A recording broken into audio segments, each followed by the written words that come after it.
Okay, go ahead. I want to call the meeting to order, please. We've coming back from non-public, so we need a vote.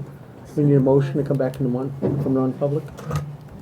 Anybody want a motion? Motion, Jim, Motion, seconded by Jacob. Ann. Any discussion? Okay, all those in favor of coming back from non-public? Unanimous? Okay, we're in public session again. We're going to start off with the superintendent's actions. Approval of 2 Oyster River High School overnight field trips. Yes, we have 2 requests from the high school music department. One is a trip in February for the Jazz All-State Festival, and the other is a trip in April for the Music Educators Association All-State Festival. So we need a motion to approve these 2 requests. Ann? I make a motion to approve both of these field trips for the high school. I second it. Any further discussion? Any discussion at all? All those in favor of approval of the field trips? Unanimous? Next. Hold on, can I just ask a point of clarification? Can you just say what the second one was, because I didn't get it? I second it. Minutes. I know, for the minutes, What is the the second name? field trip was, Oh, excuse me, the second field trip was... Jazz All-State Festival. yeah, I got that one. Yeah. And the second one was what? There were NHMEA All-State Festival. Oh, Would you like me to read them again? Please. Yes. Okay.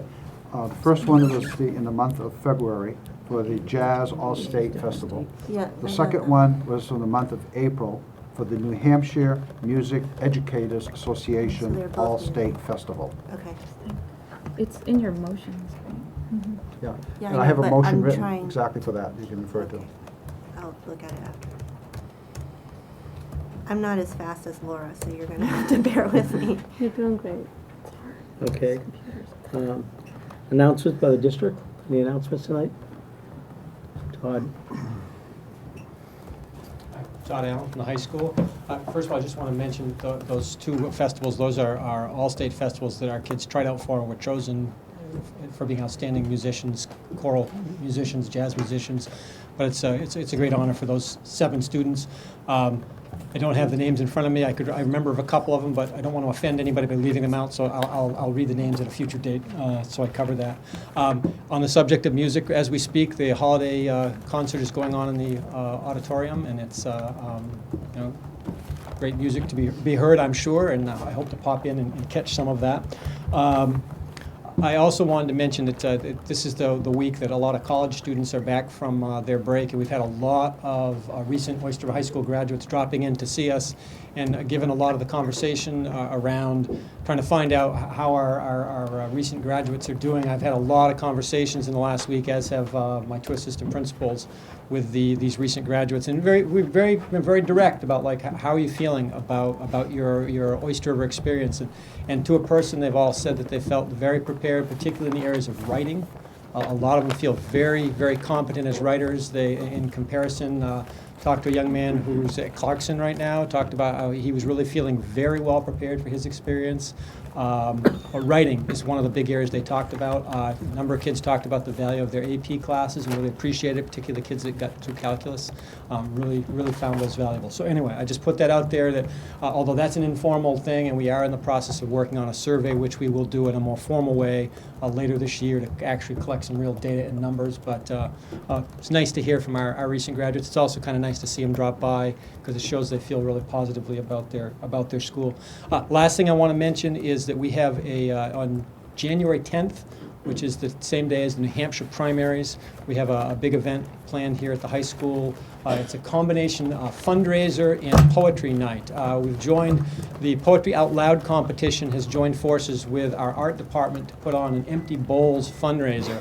And basically what it is, it's a fundraiser where the art department's been cranking out these bowls, these very decorative, wonderful soup bowls, salad bowls, whatever bowls you want to use, that will be they'll be selling at this fundraiser. 50% of the fundraiser goes to the New Hampshire Food Bank, and the other half will go to funding some of the art and poetry competitions and so forth. But it's a great event. We're also trying to make it a school-wide thing. Again, going back to the music theme, we've got some musical accompaniment taking place that night, and we've got a number of departments that are trying to put together projects to put on display. Our hope is that, given that it's election day, a lot of people coming through the school, they might pop in and check out what our students are involved in and kind of get a feel for some of the positive stuff going on. So anyway, thanks. Thank you. Thank you. Next. Jerry Shire, Principal, Oyster Middle School. Just a couple of quick announcements. We had our holiday concert last Thursday night. It was very well attended, exceptional concert, and I'm most proud we had a whole school assembly last Friday where we walked all of our middle school students up to see the chorus and the jazz band play. Superintendent Levesque attended, and I think he was quite impressed. So what a great time. We hope to do that annually moving forward. Last Friday, we also had a impromptu dance for 7th and 8th graders. A group of 8th graders actually organized this at the last minute, and we raised over $700 for our Helping Hands project. And what we do with that money is we buy Market Basket gift certificates from Lee and give that out to families in need. And what else here? Also, I want to announce Dr. Michael Thompson will be in the district. This is a collaboration with all the different PTOs. He's a New York Times best-selling author, and he'll be here at the high school on Wednesday, January 11th from 7 to 9 o'clock, and all parents are welcome to attend that. I want to recognize, too, Julie Kelly, a parent. I believe she's from Massway. She's done a lot of great work behind the scenes to help organize this, and she's also brought other guest speakers into the district as well. And that's it. We're looking forward to vacation next week. Thank you. Very good.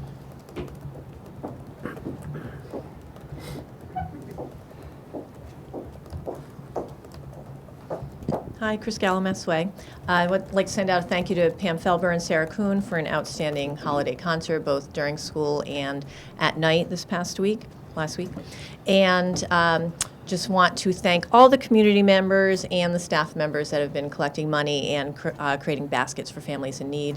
That's been really impressive in our whole community. And thank you to all the community members out there who actually tried to watch Massway on ABC World News Tonight with Diane Sawyer's Made in America project. Apparently, North Korea took over the headlines that night, and so we were cut. So, of course, our after-school enrichment coordinator, Deb Byrne, harassed ABC enough for them to respond back to her, and now David Muir apparently wants to Skype with us in January. So I'll keep you updated on that one. Yeah. I'm sorry, Chris, do you have access to that taped portion? ABC said they would send us the video, and we'll put it on our site if and when we receive it. Excellent, thank Yeah, you. thanks.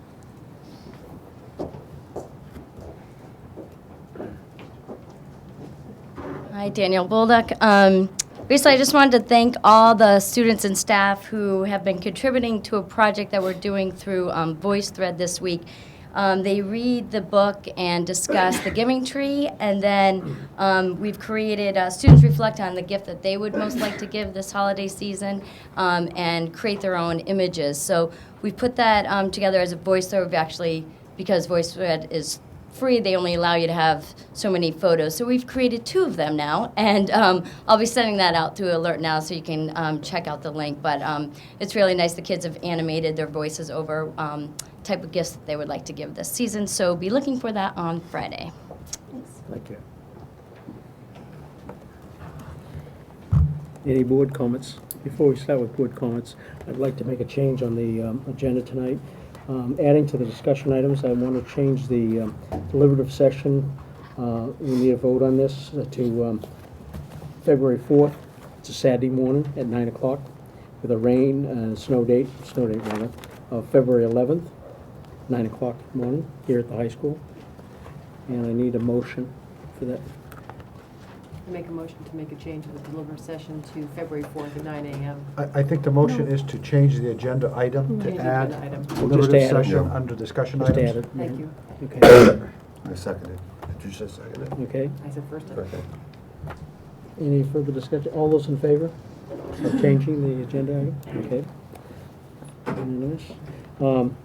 Any other board comments? Are you going to make this change too? No, I'm going to take care of that. Okay. Any other board comments? Okay, moving on. Correspondence tonight? Okay, we had a number of letters this week. I'll go through them.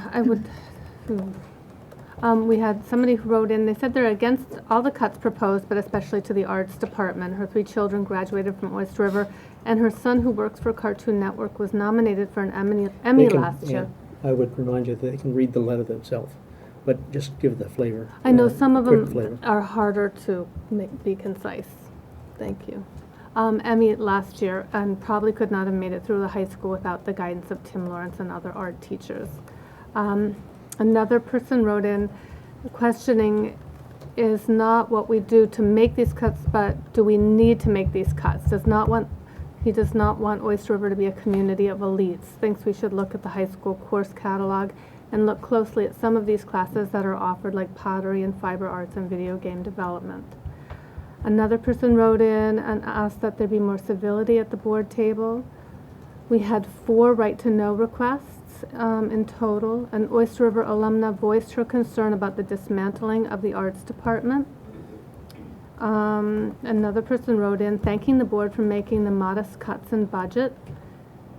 Another individual was disappointed that the cuts were to personnel, should like to see a planned attrition plan. Also, our buildings are in need of repair and we need a responsible budget.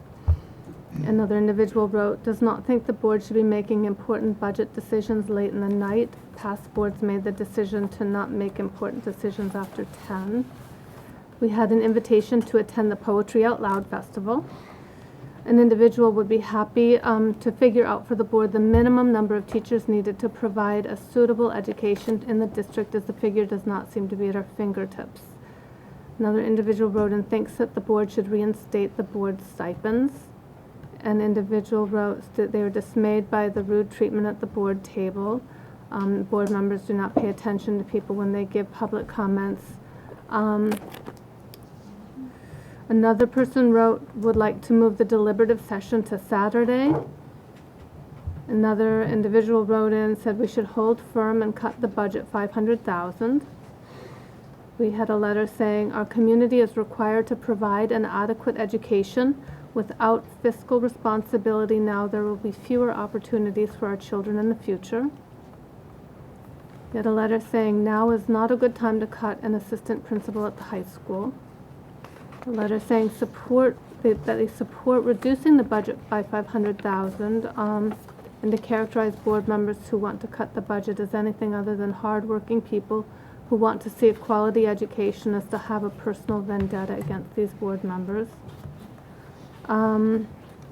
Somebody wrote in to cut the math coach and the first grade teacher position. To keep these positions and not the assistant principal is cherry picking. Another individual forwarded an article from The Economist that discusses how classes like video game programming are used to teach children advanced computer programming today. Another letter is concerned with the process for the superintendent search and what the board is expecting. A letter came in, was shocked by the letter the school board member wrote to the middle school principal it was a letter about civility and respect at the board table at the last meeting. Winding down here, a letter from somebody who would like the district to give more notice on snow days. This is very hard for children of working parents who are afraid to get off the bus to empty homes. Somebody supports the school board's recent inquiries into the budget, supports the schools, the teachers, and feels that education needs to be our #1 priority, but it is a balance. High school teachers, and then the last one is, we received a letter signed by a bunch of high school teachers. I think that will be read tonight, so I don't need to say any more about that. Any accommodations tonight?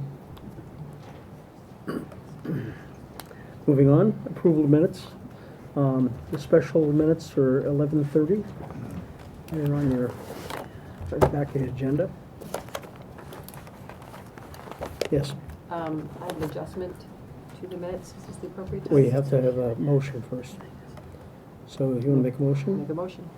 Okay, to approve the minutes for the 11:30 special meeting. Second of that? Second. Second, Jocelyn. Discussion. Any changes? I would change I quoted as saying something that I didn't say. It's on the last page, toward the bottom. Last page at the bottom.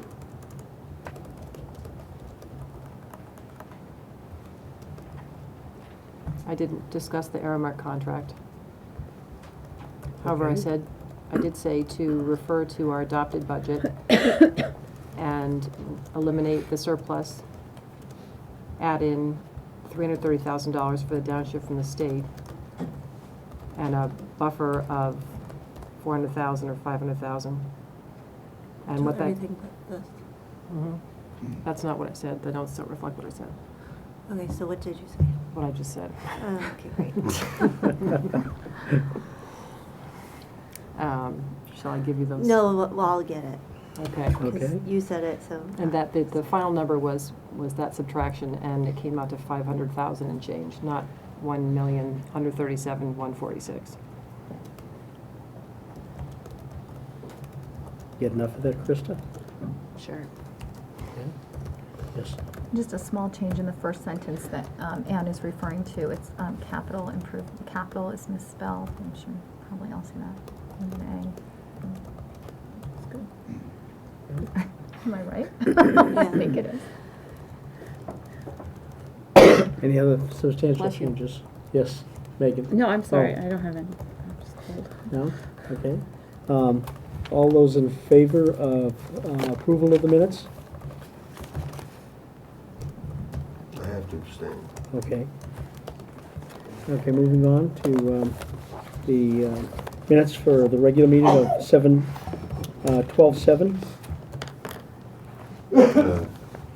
Need a motion? I make a motion to approve the minutes of December 7th. Okay, second. Second. Second by Ann Wright. Any discussion on that one? Excellent work, Megan. Oh, thank you. I didn't do this one, though. Thank you. You didn't do this? I did the other one. I did the other one. It says prepared and submitted by, oh, am I looking at the wrong one? You're looking at the Yeah, wrong That's one. okay, though. You I can- pulled up the wrong I'm one. sure I offered Never great mind. insights to the meeting. Okay. Thank you, though. Any major changes? No? All those in favor of accepting the minutes? Okay, now we're That's gonna do 7, Megan's minutes. Now you can congratulate me. 12/5 minutes is a workshop. Need a motion? I make a motion to accept those I minutes. second it. Okay, any discussion? Good work, Megan. 12-5. Thank you. Sorry, who was the first and second on that, please? I I made second the it. motion and it was seconded. By you? Yeah. Thank you. Any substantial differences from what you read there? Any changes? Okay, all those in favor of accepting the minutes of 12/5? It's unanimous. Then 6-0, I'm abstaining. Okay, Thank you. okay. The approval of minutes, approval of the manifest, you have the manifest? Okay, the manifest has been signed off and sent around. Reports tonight, curriculum and instruction reports. Are there any? None. No, oh. Okay, I'll talk a little bit louder. There are no curriculum and instruction reports for tonight. Okay, Thank you. thank you. Superintendent's report. Oh, excuse I me. think we just heard a request from the audience to speak up. Is that- Speak up, right. These Okay. things, these are for the TV, these are not for, okay. I'm sorry. Yeah, I just want to, under my report, have you refer to a document I just distributed this evening, and a couple copies out there for the public too. We'll post it as soon as we have all the dates, but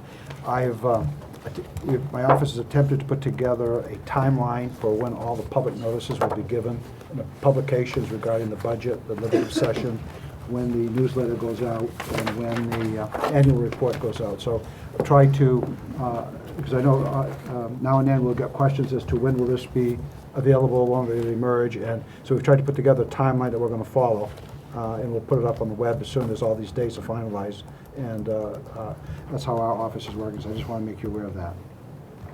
Okay, thank you. Student Senate report. All right. Don't have too much tonight. Winter sports are going pretty strong now. Ski team has their first race tomorrow. Boys hockey has a game tonight, I believe, at the Wit. And there have been a couple of games in the past week. I think 2 boys basketball games, which we won both of. And then also last Thursday, I think it was, there was a coffee house, which is an event that students at Oyster River can go and play music, read poetry. So that went off pretty well. Hopefully we'll have a couple more coming up, and maybe some people can attend. That'd be great. Cody, where's the coffee house? It's usually held in the multi-purpose room. That may change depending on if we have other ones and who can go. Thank you. So I'm sorry, Cody, do you have dates on that? No, not yet. Okay. Okay, the high school athletic director's report.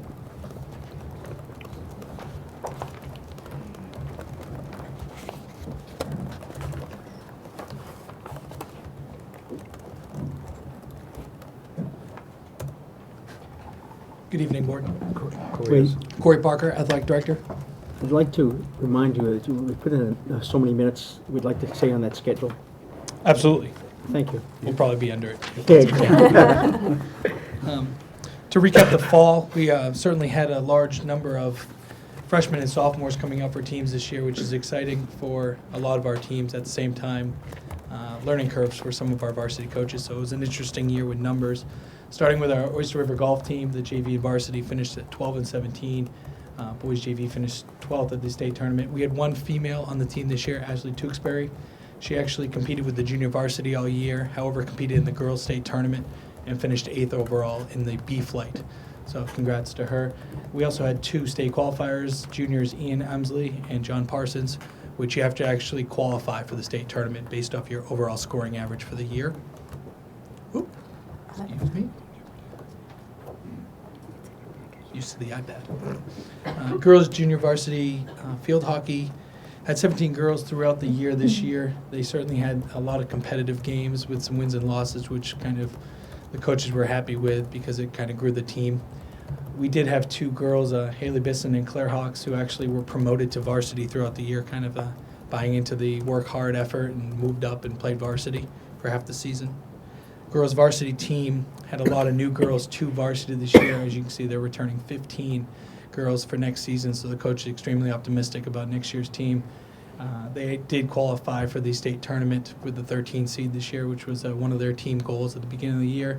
And the coaches just wanted to thank the 4 outgoing seniors, Molly, Abby, Rachel, and Natalie, for their continued success and wish them the best next year in college. Boys Reserve and Junior Varsity Soccer. Boys Reserve primarily made up of all freshmen. As you can see, had a very successful year, especially in the games, averaging over 4 goals a game and outscoring their opponents pretty drastically.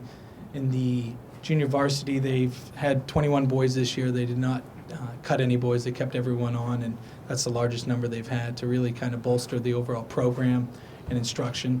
And again, as you can see with the 10-7 record, they had a successful year this year in the junior varsity program. Boys varsity, similar with the other 2, had a very successful year, battled some injuries early, but finished with a 10-7-1 record.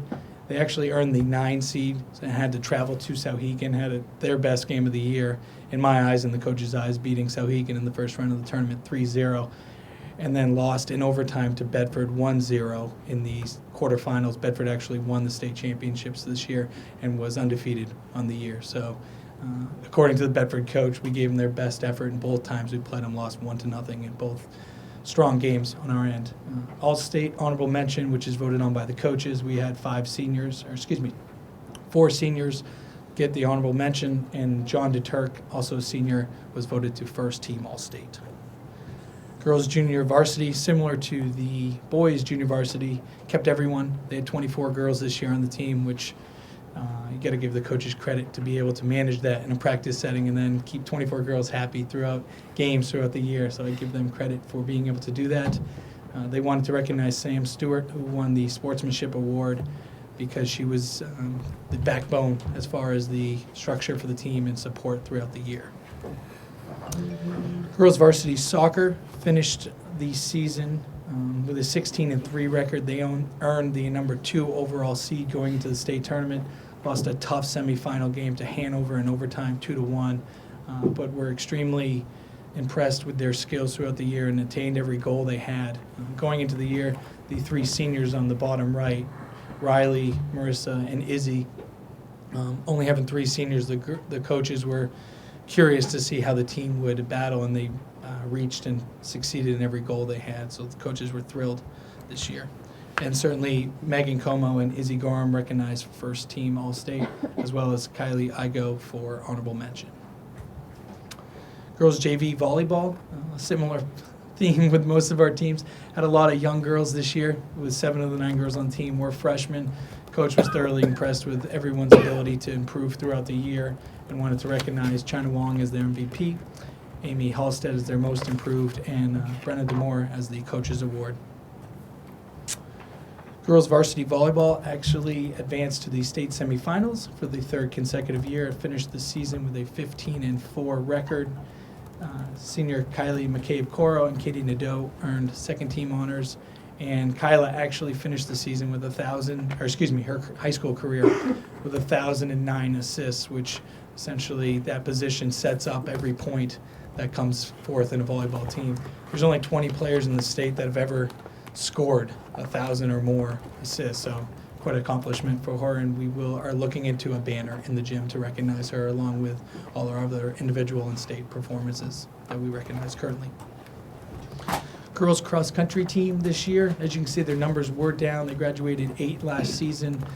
They were successful and won the Kingswood Invitational, and at the state meet they finished in the top half of all the Division II schools. Coach Fergus Cullen is optimistic, having 9 girls return next season, and senior Kristen Lehman actually finished 19th at the Meet of Champions, which is the overall state, not just Division II, but every division high school, which she actually, because of that finish, qualified for the New England meet, which is the state qualifiers from each state in New England, excluding Massachusetts. Boys cross country, I kind of held out for last. Accolades-wise, they certainly had the banner year for our fall sports. Senior Jack Colopy was the hometown hero on WMUR in September, which recognized his running accomplishments over the last few years. He finished 2nd at the Division II state meet. And as a team, they actually fulfilled their goal of winning the state championship and going back-to-back this year. As a team, they then qualified for the Meet of Champions, and where they finished in the top 5 to qualify for the New England meet. At the New England meets, taking roughly with 275 runners from all across New England. As a team, they finished 8th overall, which is their highest finish ever, as Oyster River boys cross country, representing not only us but this whole state of New Hampshire. And Jack actually finished 6th overall at that meet. So when you think that's really 6th in the entire New England area, which is quite an accomplishment. And the coaches in New Hampshire certainly recognize Greg Gephardt as the Coach of the Year, which is voted on by the coaches, recognizing outstanding team accomplishments throughout the year. To piggyback what I just said, the back-to-back state championships, Oyster River finished first, defeating Sauhegan in a soggy meet at Dairyfield Park. I know Todd and I were there, and I felt bad for the runners because they were in shorts and tank tops running while we were bundled up. Nonetheless, it was 16:57 being the average time of our top 5 runners, which is phenomenal for a 3.1 race, 3.1 miles, I should add, race. So needless to say, it was a nail biter, but they did indeed go back-to-back in their state championships. We had hoped to present plaques to all the individuals on the team. However, 3 or 4 could not make it this night due to the concert and homework. So we're going to recognize the entire team. They wanted to hold off and do it as a whole at one of our basketball games in January at halftime. And certainly we'll publicize that date to the community when we do that, because it's a wonderful accomplishment. And one of these will be displayed by the gymnasium along with last year's. So exciting. Nuts and bolts of the actual fall season. Here's a breakdown of our numbers with 220 fall athletes. As you can see, our spike was in the 9th grade participation numbers, and certainly the low end with 39 at the grade 12. Shockingly, the male and female numbers were so close with 111 and 109, but again, 32% participating in the fall sport. Within that, broken down a little more, the 220 is in 13 sports teams. We had 23 paid and volunteered positions. Majority of those are volunteered coaching positions. And true tribute to our student athletes, 12 were voted all-state athletes, which again comes from all the coaches across state recognizing individual efforts. Also with the playoffs for our 4 sports teams, the cross country and golf, you compete into it as individuals or a team. However, soccer, field hockey, and volleyball, and boys soccer and women's soccer, you have to earn your spot. Roughly only 75% of the schools in Division II make the playoffs based off their record, and all 4 teams did accomplish that goal this year. The most impressive part in all of the slides, in my opinion, is actually the student-athlete piece. As you see up here is actually our GPAs from the first quarter and how the students were academically during the actual sports season. As you can see, with honors, we had 33 high honors, 50, which is the largest amount at 23% of the student athletes, and then 10% with high honors, which brings us to roughly half of our student athletes in the fall are providing success in the academics area as well, which is certainly the most important part. And that is it for our fall. I do have 2 quick announcements for our winter seasons as they just came across in the last couple of days. Liberty Mutual provides a top 10 sports moments of 2011 that they take nominations coming in from across the country that they recognize top sportsmanship efforts. And fortunately, we had parent Deborah Coxon, who sent a nomination in last winter for Kate Messler, who was part of our Kate's special needs student here. She was part of our girls basketball team, and in one of our last games, she actually got into the game last year. And with the help of Sanborn girls basketball team, they kind of worked together, and Kate actually made 2 3-pointers in the game. And from everything I see, it was heavily recognized in media outlets in the New England area. But thanks to Deborah, she actually sent it out, and Liberty Mutual recognizes one of the top 10 moments. So there'll be a press release coming within the next day or 2, and certainly we're going to recognize again at a basketball game Kate and the girls basketball team for their outstanding sportsmanship that they showed last year. The only other quick thing, we are hosting the Bobcat Holiday Basketball Tournament. This year it is boys and girls, which starts Monday, December 26th, and runs through Thursday of next week. Be plenty of basketball games with 16 schools participating. So the hours of 1 to 10 p.m. If you're craving some basketball, swing by the high school gym, and we'll certainly be there for 4 days next week. That concludes my presentation. Certainly, if you have any questions, I'll be happy to answer them. Thank you. Thank you. Yes, Ann. Welcome again, and Thank you. I'm impressed by your ability to take all that information in and remember it all and share it with everyone. That's impressive. Thank you very much. It's Job my well done. pleasure. Any other questions? Thank you very much. Thank you. Thanks. Very, very helpful. Okay.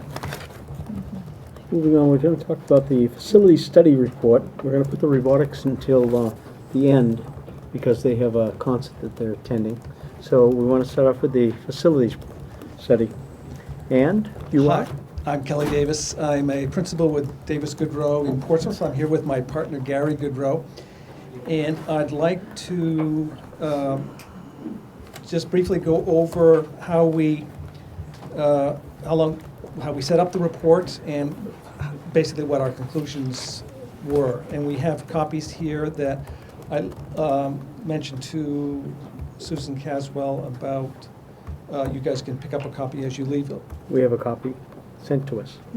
No, I have Well, the We executive. have the executive summary. Yeah, we have a book. Oh, okay. It's a full report. That's It's right. We got have one with everything in executive. it. Yeah. Okay, I thank think you. we just gave you an overview. Yes. So in mid-September, we were hired by the district to start working on the facilities study. The RFP asked us to essentially divided it into two parts. One had to do with facilities and one had to do with program. And so we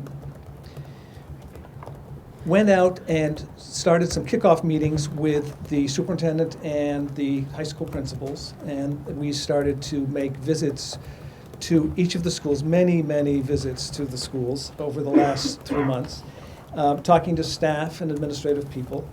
And one of the first things we did was to go through the facilities department's archive of drawings, because one of the things that we were asked to do was to verify the floor plans of all the schools, make sure that the square footages were correct in each of the rooms, make sure the rooms were labeled correctly, and make sure that the use of the room was correct on the drawings. So we scoured through basically every drawing, I think, that's up in facilities, and do have copies of the most up-to-date corrected drawings as well as the report here for you to take with you. Then we essentially was divided into, my partner Gary was dealing with code reviews. We had a mechanical engineering firm that looked at all the mechanical systems of each of the schools. And we had an electrical engineering firm that looked at all the electrical systems of the schools. And then myself met with faculty and principals and talked about pupil stations in each school. And then we did some comparisons to what the state guidelines call for as the allowable amount of students in each particular room. We then created a report that is in 4 tab sections, and each school is in individual tabs with an overall executive summary of what we did and a individual executive summary at the beginning of each school. One of the things we also looked at were some of the conflicts in vehicle and pedestrian site, school sites and their issues. And we also looked at food service. We were asked by the business administrator to make sure that we included that in our work, so we met with the school district's food service director and a sales engineer from Perkins, which is a large supplier of kitchen equipment to schools, and essentially went over each school and looked at deficiencies in equipment with food service so that we could include that with some budget numbers for replacements or fix and some suggestions on things. Also, in the facility, the mechanical and the electrical, we do have some budget numbers in our spreadsheets. So I'm going to turn it over to Gary. That's kind of the overview of what we did. And Gary's going to talk about facility, about his work and the work of the 2 engineering groups. Thanks, Kelly. As Kelly mentioned, you'll get this at the end of the meeting. It's a 4-tab synopsis of our work. As Kelly mentioned, each school begins with an executive summary.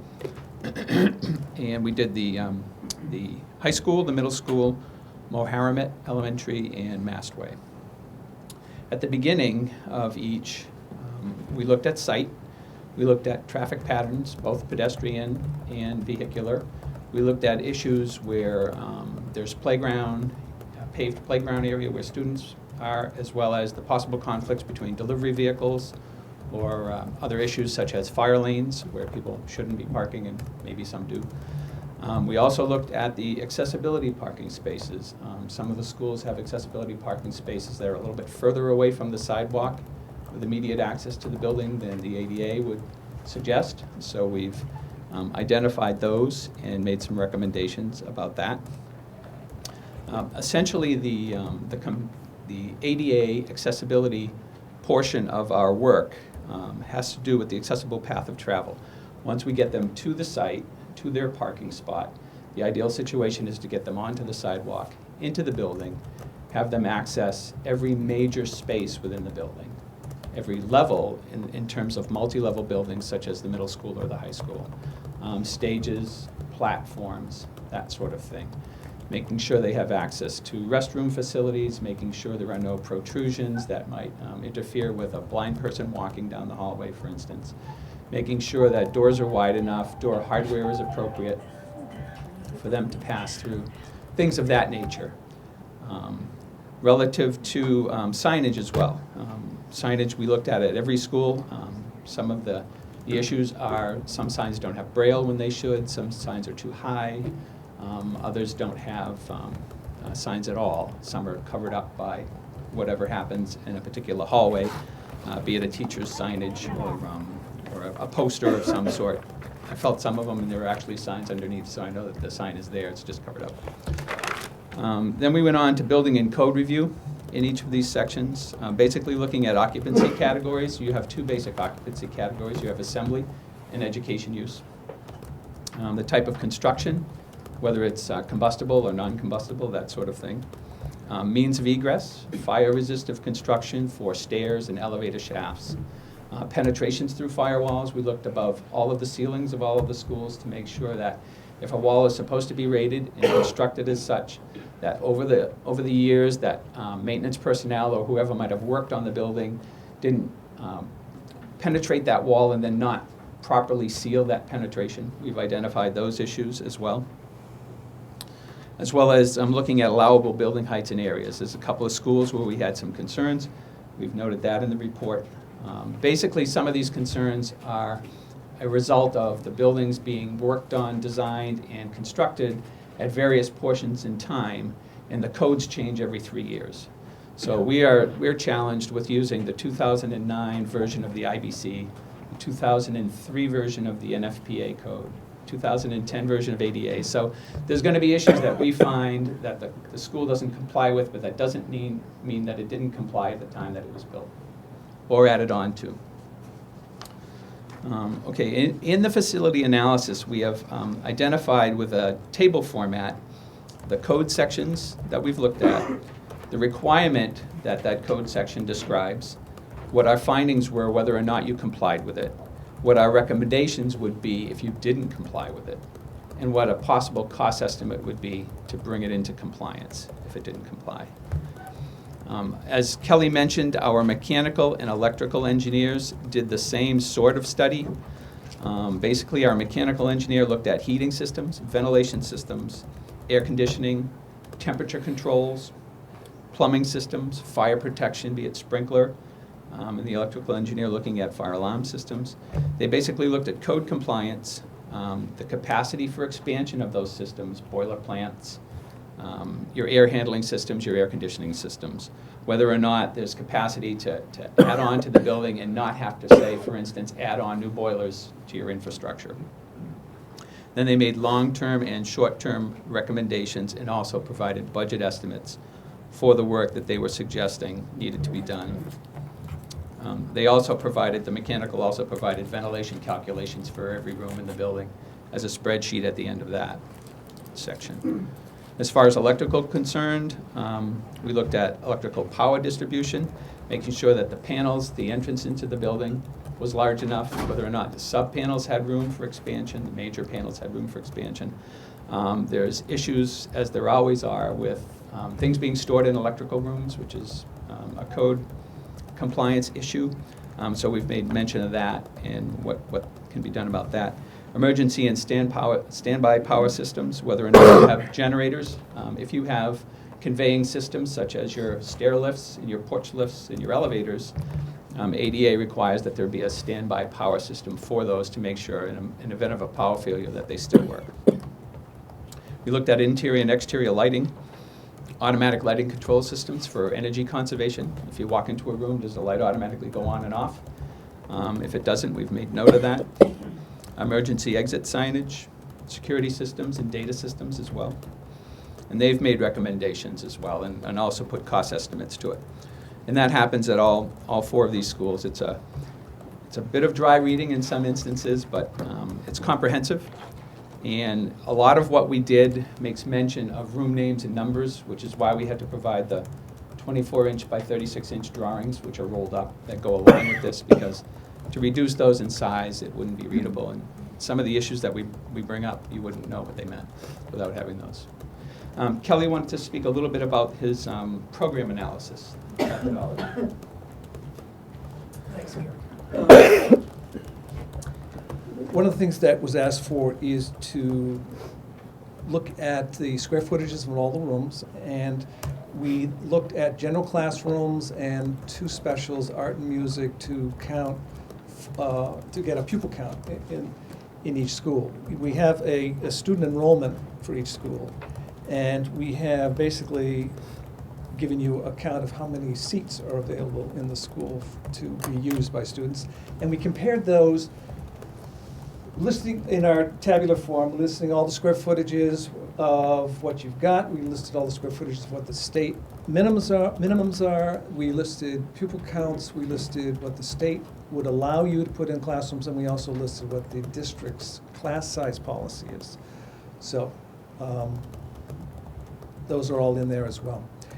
And I guess I'd just like to say thank you from Gary and I for giving us this opportunity to provide this to you. And please feel free to contact us and call us with any questions and concerns after you've read the report. It's, like Gary said, it's a lot of dry reading. We might have a few questions tonight. Any questions? Yes, Jim? Did you take a look at the ingress and egress of the high school? I understand this is one of the few buildings that has parking spaces directly in front of the doors. And I wonder if that compromises emergency exit at all. We do not believe it does. No, it doesn't. Not from what we've looked at. Okay. No, it does Right. not. Yes. Thank you. So we've only looked at the executive summary at this point. This is really helpful, but one of the reasons we're interested in doing this is to help us with our capital improvement planning. So we're in the middle of our budget process. We're actually towards the end of our budget process, and we're interested in understanding what an average would be in terms of preventive maintenance and things that we would want to include year to year. One thing we've thought of is possibly doing $1 per square foot, I think it is, and trying to estimate we should be having a capital improvement plan of about $400,000 a year. We were hoping this could help kind of narrow it down. I don't have the report in front of me, but are there estimates in there to help us sort of prioritize for Yes. this year? There are. There Okay. are, but they're They're certainly done that way for mechanical and electrical. Okay. Well, mechanical anyway. We can put recommendations for short-term and long-term into the things that we have done, the Okay. non-mechanical, non-electrical. But I would caution trying to use a square foot basis. It's Okay. too broad brush. I mean, we've gone into real detail here because that's what you've asked us to do. And I think as long as you know what you want to do short-term and long-term, there are specific cost estimates that you could tally up, with the caveat that it depends on how much scope that you put into a particular project when you put it out to bid as to what those costs actually will be. And we had to take a guess, sort of an average of what we think might go into a particular scope package in order to get a sort of an economy of scale when you put things out. In other words, if you were to put things out a la carte, one item at a time, they'd be very costly. Sure. You group them together and you'll realize the savings. So Okay. that sort of thing. Is there- But it does sound like you're trying to get some numbers together so that if we put some money away, then we can anticipate problems that might be coming up over the next 2 to 5 years. Yes, I would. I'm assuming I mean, the board is interested in this. But, I'm also interested in this year's budget. Did you come up with a list of, these are the things you should really focus on in terms We of your didn't CIP? prioritize, we just told you what was wrong, and here's here's a budget for that. So I think that's kind of your Okay. job would be to say, okay, here's a list of what they told us, now what's the first thing we need to do, and then sort of make a priority list. We'd be happy to help you if you have questions about what it is you think you need to do versus what you might want to do. For instance, there are issues with the ADA that are not as black and white as people would like to think they could be. There are issues that are always, you have options A, B, and C, for instance. If you have classrooms, which you do at several of your elementary schools, where the restrooms are in the classrooms and they're not big enough to have a wheelchair access them. That happens in 3 or 4 or 5 classrooms. ADA says if you give a unisex bathroom out in the hall close by, that would solve your problem. And you could save money on 4 or 5 different bathroom renovations if you spent money on one out in the corridor, that sort of thing. Those are options fees Okay.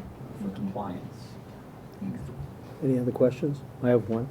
The auditorium has, you listed as 650 being the capacity in there because of the egress doors? The 2 doors that lead, the way the code reads is if there's a definable main entrance into the auditorium or any place of assembly, 50% of the occupants have to be taken care of through that particular entrance or exit.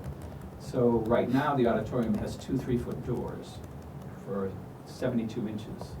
If I back that into the formula for the occupancy, 650 is the maximum I come up with. And what do we have for capacity right now? Well, the number of seats you have in there is 540.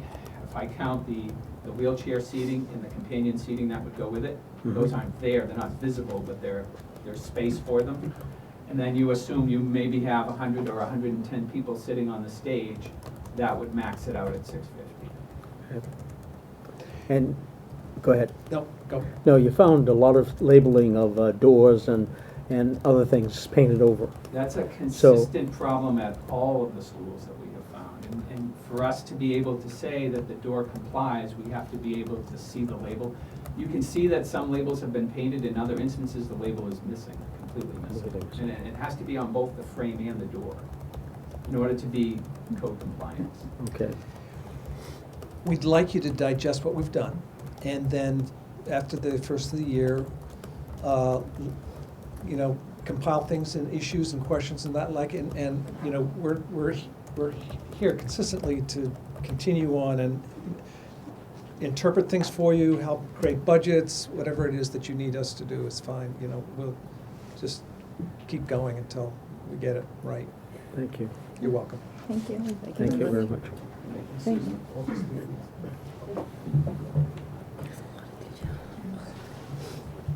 Todd, are they ready?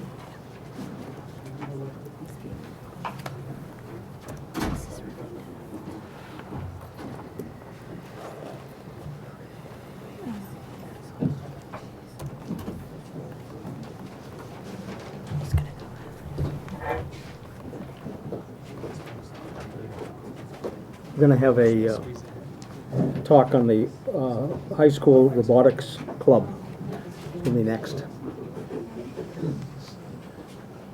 So we have some of the volunteers coming forth.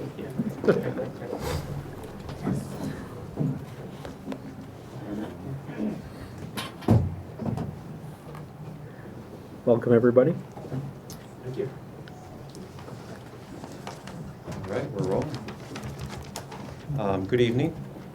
My name is Brian Turnbull, and I'm here as a volunteer mentor and a representative of the Oyster River High School robotics team. With me are volunteer mentor Mark Popecki, high school science teacher Nate Oxner, another volunteer mentor, Carolyn Singer. And we've got 3 students here, and they'll introduce themselves later. Before we begin, I'd like to say thank you very much for allowing us to share with you the history and progress of the robotics program here at Oyster River, and also for your consideration on our financial needs to continue this program. Governor John Lynch charged all New Hampshire schools to have a first robotics team by September of 2010. Oyster River High School met this challenge and fielded our robot in the annual First Robotics Regional Competition at Worcester Polytechnic this past spring. We brought in some video of that robot in action. There we are in red, number 3499. Each year since 1992, a different challenge is presented and teams build a semi-autonomous robot to complete those tasks. In this particular video, the task is to retrieve and transport a large torus. You can see it right there coming into the frame. That's a donut for those of you that didn't enjoy geometry as much as I did. They have to get that torus across the field and hang it on a hook, and you can see our robot is on its way, threading through the obstacles. And we're coming down. Our team is right there in the upper right, just coming into frame. There we are. We're going to make it. Once we get that hook and it stays up there, we score. There it is. And score. It's good. It's good. So competition weekend is always intense. It is always a good time, and we had a stellar showing at this last competition. We won not only the highest rookie seed award, which is awarded to a first-year team for the placement in the qualifying round, we also won the Rookie Inspiration Award. You can check those out. They are in the awards case. We think in the library, though. Someone might have moved them on us. We were looking for them to show them to you guys tonight. But there is a lot going on that leads up to this performance. A typical season looks something like this, and it is really a year-long event. Right now we're in preseason training. We're at the tail end of that. We're working on last year's robot, and you can check it out. It is outside right now. We're fixing things that didn't work as well as we'd like. We're refining things that did work, experimenting, fundraising, trying new things, adding to the robot, and learning. In fact, we just shot footage of the robot for a promotional video for the Durham Public Library's On the Move campaign. So check that out. You'll see it in action there, too. In 2 short weeks, as you can see there, the 2012 season kicks off there on January 7th. We learn what the challenge is going to be for this year, and we have to build a robot to do it. We'll get a kit of parts, but that's it. No instructions, no guide, no paper. We have to do it, and the students are going to take on that task. We're going to build a robot, and the performance is going to be even better this year than it was at the last competition. So when that build season starts, that's that 6 weeks right before we go into the regional competition. We kick into high gear. The students will be here. They'll be doing long hours. The volunteer mentors will be in, dedicating their time helping the students as they can. And we're going to build and field a robot for the regional competition at Worcester Polytechnic again. Later in this year, after the intense competition is done, there are off-season events that we get invited to that are a little closer to home. We do other cool things with the robot. So I'm going to hand over to science teacher Nate Oxnard. He is our teacher sponsor for this. Here you go. So teaching science, I've seen that obviously sciences are a place where there's a rising need in the United States for a qualified workforce. The sciences, STEM is an acronym, Science, Technology, Engineering, and Math, are by no means considered, I think, very easy classes for the most part. However, with some engagement, with some involvement by the students, they can be hugely rewarding. This is where FIRST has come in. How do you get students excited about, something like science and math, engineering? And one of the ways of doing that is to make a competition out of it. FIRST has done just that. And so with the goal of increasing the student involvement in these fields, FIRST challenges students to be engineers and programmers, but really it's about fun. It's having fun while they're doing that. The real world experience, you may have heard of the Lego engineering, the Lego program at the middle school. The thing with this next step at the high school is that we are gaining real engineering experience. Assembling a robot with no instructions at all we get is a kit of parts in January. We have no idea beforehand what it's going to look like, what the assignment's going to be, what the challenge will be. But taking this kit of parts with no instructions and making a functioning robot out of it that actually does something and doesn't just sort of look at you, and requires incredible innovation, creativity, problem solving, communication, teamwork. So much closer to the real world in terms of how we can apply these skills. And these skills are highly transferable to the next step. So the next step, how do you get to the real world from high school, right? $14 million in scholarships. College is a huge step for many people. It's a hurdle for many people. And FIRST offers a hand by providing a large number of scholarships to participants in the program. And the experience that is gained by engaging in this activity is going to look valuable on a college application. Gracious professionalism. So one of the things about competitions is that they can foster sort of a cutthroat attitude where you want to win, obviously, and in some instances you want to win at all costs. That does not work with FIRST. FIRST, this idea of gracious professionalism embodies the idea that, in fact, you can be competitive and supportive and cooperative of other teams at the same time, which is kind of a foreign idea, but FIRST demonstrates that it can be done. What happened last year in our competition in Worcester was that there was a piece broke, and the robot would have been doomed without it. There was a competing team next door who actually provided a replacement part for us so that we could compete. And I mean, that just demonstrates right there the kind of attitude that our participants bring to this competition. And you know, regardless of the engineering and the different skills that they get, that sort of quality that you can bring to real life is invaluable. And so personal and professional growth as well at the same time. And on that note, we're going to lead to one of our students, Ethan Stewart. Yeah, I'm Ethan Stewart. I'm a sophomore. I've done this for 2 years now. When it first started last year, I was really interested about it. But the thing I liked about it the most at first were all my friends were doing it. So I just kind of jumped on the boat there and went from there. It really interests me. It's awesome, I think. Like building robots, writing code, can't get much better. One thing that we did have to do a lot of is problem solving though. Like there's been a lot of problems on the robot that we just had to deal with.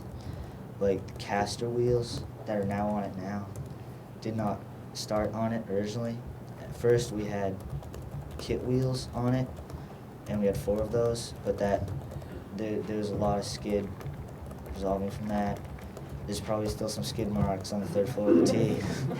But and then the optical sensors, we came into putting them on. They help to tell the robot where to go automatically without us involving it at all. And I knew nothing about that or most electronic working, and I helped a little in putting that together. So yeah, I hope to do this for the next 2 years, but right now it looks like fundraising is going to be a bit short for us. So that's why we're here.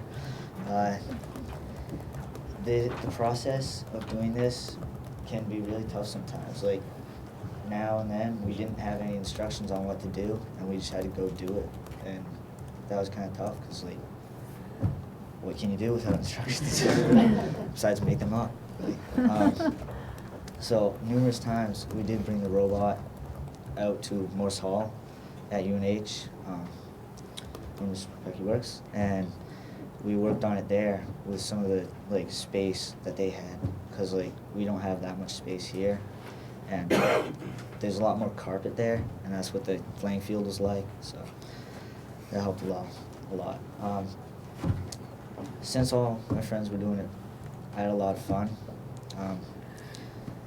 One of the main things this is for is having fun. So it teaches you, lets you have fun, and prepares you for the world. So gracious professionalism is one thing that you definitely have to have in order to compete well, because the teams, they can be coming looking for help, and we had to do that once. There was a team there for us. We should be able to do that for other teams. If we can't, then that's not going to help us, it's not going to help them. So another thing that wasn't on the timeline was there are events in between when you get the kit and when you have to actually qualify. And we went to one, it's called Week 0, I think it's in Manchester. Yeah. And there were a lot of robots there that didn't work. Ours was borderline. Some teams showed up and just built the whole entire time, didn't even get on the field. So there was a lack of competition in some matches. But we had a good time, we got stuff done. There was definitely a team building incident there with cooperation problems. But we did it, we made it through. The robot still worked better, so that worked well. The competition at the end is the thing you're all waiting for. It's where you actually get to show what your robot can do. It can make you feel a bit sad when there are other robots that are performing 10 times better than yours in many ways, but it's also good to see your robot out there actually doing something. So I'm still hoping for 2 more years. Thank you.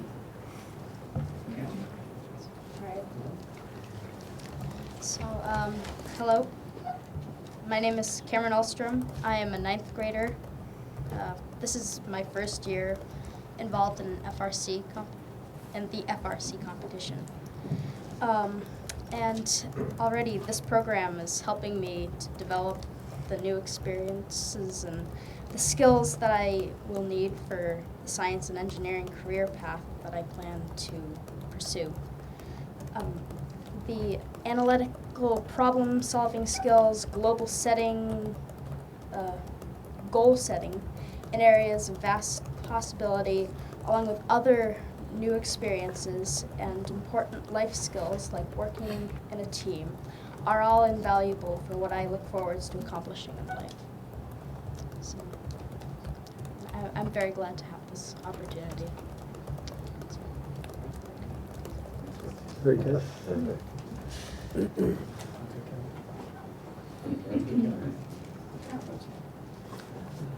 Carolyn's going to come up here if she gets through the crowd. She's going to talk a little bit about our finances and a little bit of information about First. The regional competitions, or the competition registration for the First robotics program, is $5,000. And that includes a kit of parts. And in that kit of parts can actually be $50,000 or $60,000 worth of parts that have been donated to First by various STEM vendors across the country. So they're getting actually a very good deal for their kit of parts. It also includes a space at the regional competition, and we have been going to the one at WPI in Worcester. The kit of parts that you get actually sometimes needs to be modified with parts that you can buy and make, and that's an important part, is that the kids are actually making parts by milling them on various machinery, and they're actually creating parts to do a specific task on the robot. And that's what the material and fabrication costs are. The kit only gets you so far, and as Ethan was saying, the wheels that were provided in last year's kit really weren't the best wheels for the task, so we had to replace them with some casters. Also, travel expenses. That basically is hotel and meals at WPI. The typical First robotics team nationwide probably has a budget of $15,000. Some teams, there are some teams that have $30,000, $50,000 budgets. We tried to keep ours pretty realistic. But basically, the $5,000 registration fee, which includes the kit of parts, materials for $3,000, and then travel expenses, and that's pretty basic.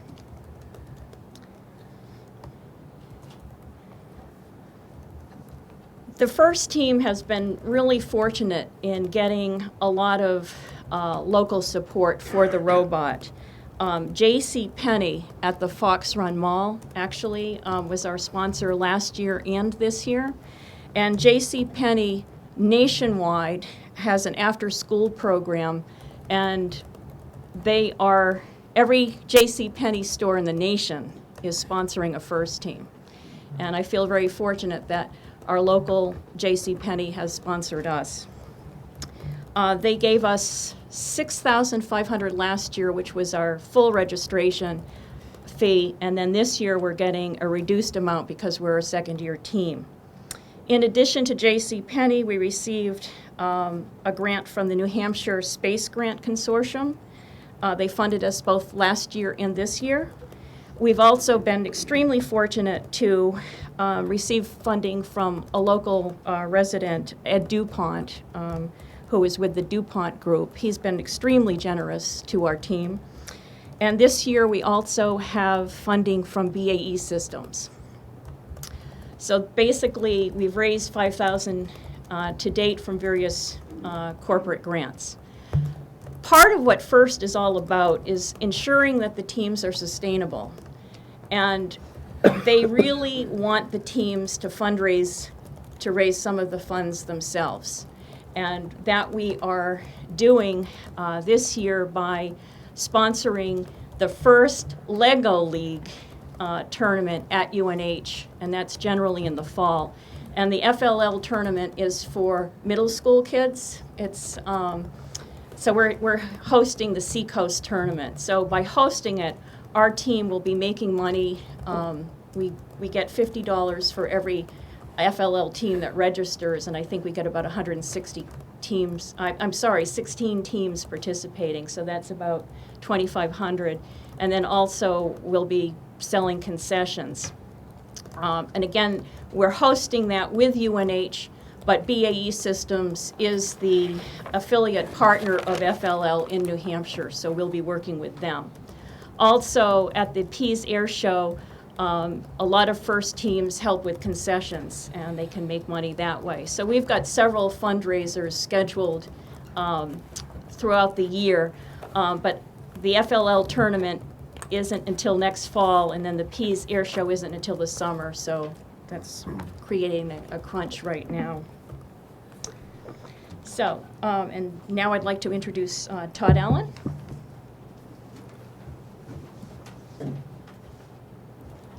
First of all, I'd just like to say how it's always a very proud moment when I see that our students coming up and speaking and doing such a great job of articulating what they value about their school, and so I would just like to mention that. Can you introduce the other students? You guys want to step up? Step right Matt up. Ryan. Pat Ryan? Come on up, guys. Son, introduce yourself. I'm Simon Popecki. We didn't make it here quite in time because we were at the concert playing, but now we're here. So, this is... Yeah, I'm Jonathan Phones. All right. Yes. What grade are you in? You too? I'm a junior. Junior? Sophomore. And? I'm in 8th grade. Very nice. Playing up. We've got some strong seasons coming up here. So anyway, to kind of ultimately, as you can see, the economics of this is a real challenge. I think it's important to point out that there's been a lot of effort, and there will continue to be a lot of effort to raise funds. And certainly the goal, long term, would be to be as self-supporting as we can. However, in the short term, we do have a bit of a funding crunch. And so one of the things we are here to request of you is to consider funding this year's team with $5,000. This year's team is 2012 budget? It'll be coming out of this current year's budget, yes. Oh, okay. Okay, and certainly I would float the idea of considering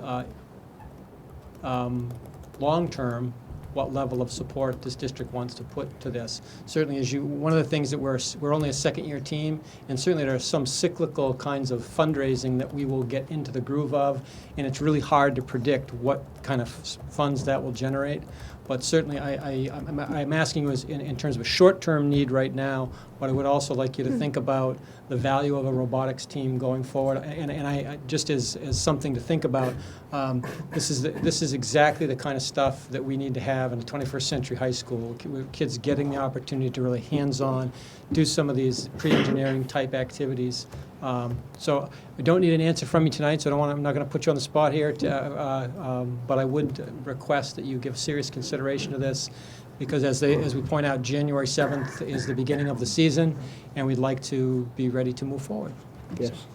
I just have a few questions. Sure. First of all, thanks for a great presentation. That was fun. I want to see more of the video. They didn't have this when I was in school, but Didn't have robots? well, we didn't have these competitions. I don't know. I was Lebanon, so in Lebanon High School we didn't have this. How many kids are participating this year? It's 11. 11, okay. It was 9 in 2011. Okay, and then another question. The $5,000, would that be out of the surplus of this year's budget? I mean, Is that the certainly, intention? that's what I would suggest. Okay. All I can tell you, I've looked at the high school budget and tried to find places for it, and I just don't have it in my budget right now. Okay, and then I just have a few more questions. That's obviously something the board, I would assume would want to talk about at that time. Yep. What about for those people in the community who might not have the expertise? Clearly, I don't, and like Mr. Turnbull, who want to help but want to help maybe through a donation. How would they get in contact with you?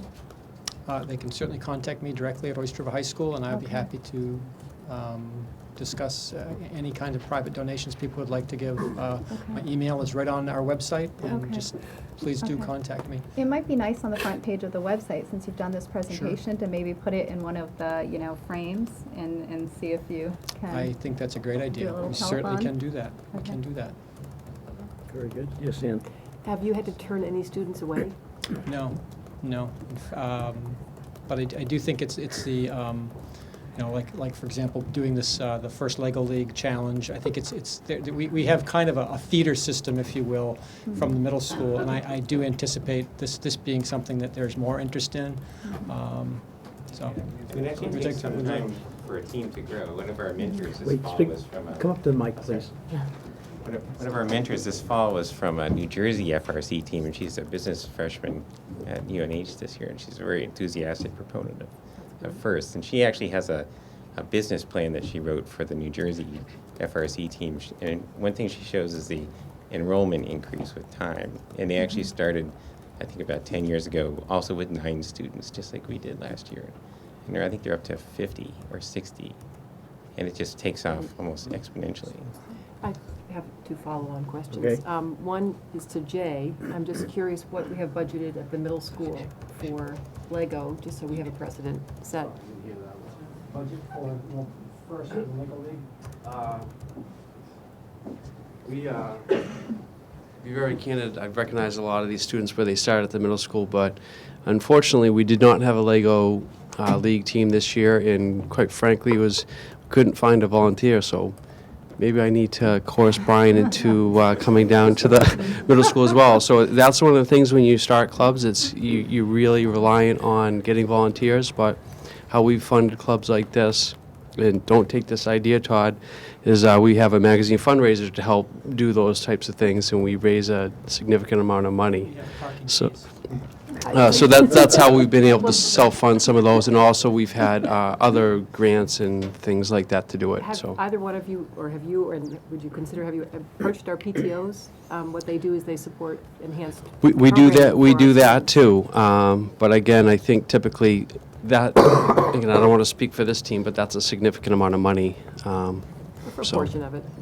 But I'll be willing to help out if we can in some way. So. Yeah, and just to echo what Jay was saying, I mean, typically the kinds of things that the PTO funds are smaller sums of money, and they generally are looking for things to fund that are going to impact the entire school. And this is a highly valuable activity, but it isn't something that's considered a whole school activity. So certainly, would they be willing to consider things like sponsoring a pizza luncheon on the day of the first Lego League, something like that? Yes, but $5,000 would be the vast majority of the budget that they have for a year, and it's just not something that they really have the resources to do. Plus, it's more of a if they do it this year, we got to come back next year, and is it going to become an ongoing piece? And then, so anyway. Yes, Ann. Yeah, thank you so much for all the presentation. I definitely support this. This is all what I think we're about, which is our mission statement, working together to engage every learner. And I think the kids that are involved in this are really engaged in what they're doing. And not only that, but they're learning something that is very important, that we're being told from on high. This is what kids today need to be learning: STEM, science, technology, engineering, math, and they're doing hands-on learning of this. And I think this is exactly the sort of achievement-based programming and learning that we should be doing more of. And I really applaud that we have this at our school, that we have so many wonderful volunteers taking doing this and helping out. I think it's great. I had one question though, which is how many girls are in the program? 2. There are 2. Okay, good, because I would love to see. I was looking at the website and I see there are some teams at the nationals or the whatever there that seem to have more girls. Maybe when you go there, you want to ask them, how do you recruit more girls to the team? Because it would be great to have more girls in the science, technology, and I can actually speak to that. The part of the Mark mentioned that the team in New Jersey had upwards of 50 or 60 students, participants. They're not all engineers. What ends up happening is because this is a year-round cyclical event that's sort of going on all the time, The engineering part of it happens specifically in the winter. However, the rest of the year, we're fundraising, we're creating publicity, we're having different kinds of events that will get the word out, and we need video editors, we need cinematographers, we need graphic designers, we need all kinds, a huge range of talents and contributions to make this team work. And so that certainly leads to opening it up to and enticing and incorporating many more students than just our hardcore engineers here. So. Yes. Yes, Megan. I think this is excellent. I think I think what Ann said sums it up. You know, this is what we're about. This is the future. I mean, we talk about these buzzwords about 21st century learning. You guys are producing what I think many of us can tangibly see, and what our children need to be able to do to be successful. You know, I just want to understand, when do you need your money, and how do we make that happen? Yeah, good question. When is the Now. date you need the money for this year? We've already paid the initial registration fee, so that's the $5,000. What we're looking for now is funding for the ongoing expenses that will, the travel expenses, the other materials needs, that kind of stuff. So there's not, January 7th is when the competition begins. I guess I would defer to the coaches in terms of how quickly you would need those resources, but soon, but there's not a deadline of a date. Could I ask? Yes. I think what the board is trying to get you to say is, specifically right now this year, I know you have other fundraising activities going on. What is it, how much do you need? Specifically, what Right do you now, need? our shortfall is about $5,000, and that's How what much of that will you be raising outside? Again, that's the part that we don't know that at this point, but we know we're going to need $5,000 more, and to be able to move forward with the team and to have that going forward, we were hoping for that commitment so that whatever fundraising we could do could then go into coffers for the potential of next year's team and so forth, and become part of an ongoing cycle. I mean, ideally, I'd love to not come back here next year and say we need financial support next year as well, because ideally it would be great to get into a cycle where we're able to completely pay for it. We're not there yet, and so $5,000 is what we're asking for now to sustain the team for this season, and we're going to continue to try to come up with whatever additional revenue we can. How much is in next year's budget already? The robotics team was established as with no budget at all. It was, again, I wasn't a part of that process, but presumably there is a stipend for the staff member who is involved in it, and that's the only funding the school provides. Right. I have a question. How do other districts handle this? Do the school districts fund it, portion of it, or what is? I guess what is typically seen? Actually, there's a total full range. Okay. There are some school districts that pay the full load, and then there are others that the kids do everything, and those are the teams that, sometimes don't compete consistently because they don't have the funds. Okay. Can I have a follow-up? Yes. So, there's a budget right now. We're in operation. Obviously, people had budgeted expenses. So I don't know, Lee, can you tell us where would that money come from for this right I guess now? if the board wants me to, I can work with Sue and see how we can look at where we can find funds to support this year. This is what they're asking. They're asking for a lifeline for this year. And then the issue for next year is one you have to take up in the budget you're working on right now. Okay. So I think what they're asking is for you to give me permission to work with Sue and see how we can support them this year. Okay. Between the 7th of January and now, we're going to have one other meeting, which is the 4th of January, so we'd have to prepare to be ready to vote any funding for this year. So, Well, yeah, I think if you are prepared tonight to allow me to work with Sue Caswell to find funds to help them out for this year, and then you have, after the budget meeting in January, you have an opportunity to finalize your budget before it goes to deliberative session. yes, Sam? Should I make a motion to? 1 second before you do. Ann? Are you at a standstill? I guess, do you need this money tonight? Thank you. No. Not that I can remember. Yeah, I guess when your request is here, I think it's a kind of a needy thing. This issue was brought to my attention, and I felt they needed to come and present it to the public and to the school board. I guess it would be appropriate to make a motion to authorize the superintendent to work with the business manager to see how we could come up with funds to support them this year. And then you can revisit that situation before you adopt the final budget for next year. For next year. But when will we vote for the? I would request that you vote this evening to allow me, because Allow you to fund the funds. Yes. Okay. Okay. Right in. I make a motion to ask the superintendent to work with Sue to find $5,000 in the budget for the first robotics team for this year. I think we're all second. Second by Jim.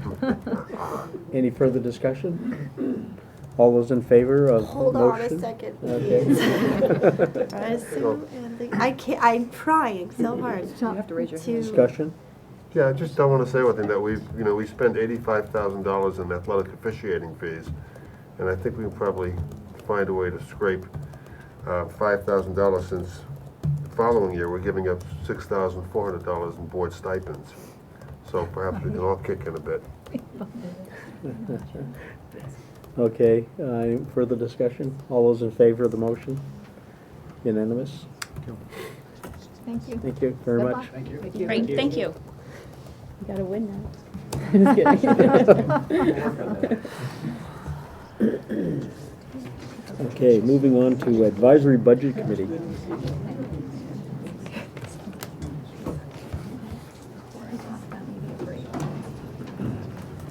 You take a break. And see the equipment. It's okay. How can one follow that? Show us where we're gonna put $5,000. Right, I know, 5,000, great.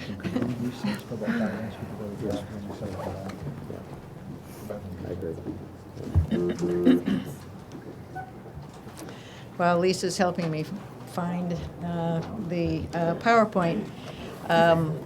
It was part of our recommendation at our last meeting we had last week, that it might have been helpful if I had a PowerPoint presentation for the last one, so this will be a brief presentation. I do want to thank the chairman and the superintendent and the school board members for allowing me to come back and further expand on the report, since now you have had a chance to look it over. I think all the ABC members, or most of them, are here that you maybe don't know who each of them is, so I'd like to introduce each one of them. And those that aren't here, I hope you'll acknowledge the hard work they've put in. Jenna Roberts is our vice chair. I'm Ann Knight, the chair of the ABC. And Jenna is the one that did a lot of the hard work to actually finally wordsmith and produce the document. Rob McEwen is our data analyzer. He's sitting over here on the right, and he'll be able to answer questions if you have questions about that. David Taylor is our secretary. Lisa Allison, Tom Merrick over here, Steve Woodruff. He had to leave. He went to, I know he had to go to a Suns hockey game. Yes. And Phil Dollar, good name, but, and Steve and Phil are both fairly new members to the committee, not totally silent, but learning how to participate with the rest of us that have been on the committee for a longer period of time. Now, the final report is available now on the district website, and I'd like to point this out for any of you that would like to read it or get copies of your own. Under the tab from the home page, under the Budget ABC Updates, that says Read More. And from there, you can get a copy of the final report that includes all but the B appendix, and in a separate document is the Appendix B. It was quite large, and it has many of the graphs and charts that help explain the budget. Other supporting documents you can also find that are referred to in the committee under the school board tab from the home page, where under school board subcommittees, advisory budget committee, and then you have to look forward pages to about page 3 by clicking at the bottom to find copies of those 2 Dresden reports and other documents that we have used to support our findings. Also, any of our ABC meetings are under that same tab, under the School Board Subcommittee's Advisory Budget Committee, so you can review those. I thought I'd just present let you see the table of contents, so you'll see how extensive the report is. I just will point out the particular appendices, since I will be talking about some of the aspects of the content.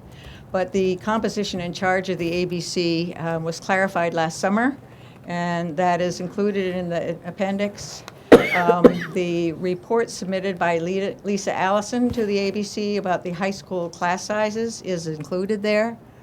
All 3 of our previous ABC recommendation reports are also there. Also including statements of unexpended funds that we received from Sue Caswell, and also the other sources used. And in the next week or so, we'll be putting up on the website, probably under the budget tab, glossary, the start of a glossary. It'll be under Google Docs. If other people want to add items to it, they might be able to. But that'll be hopefully a helpful item.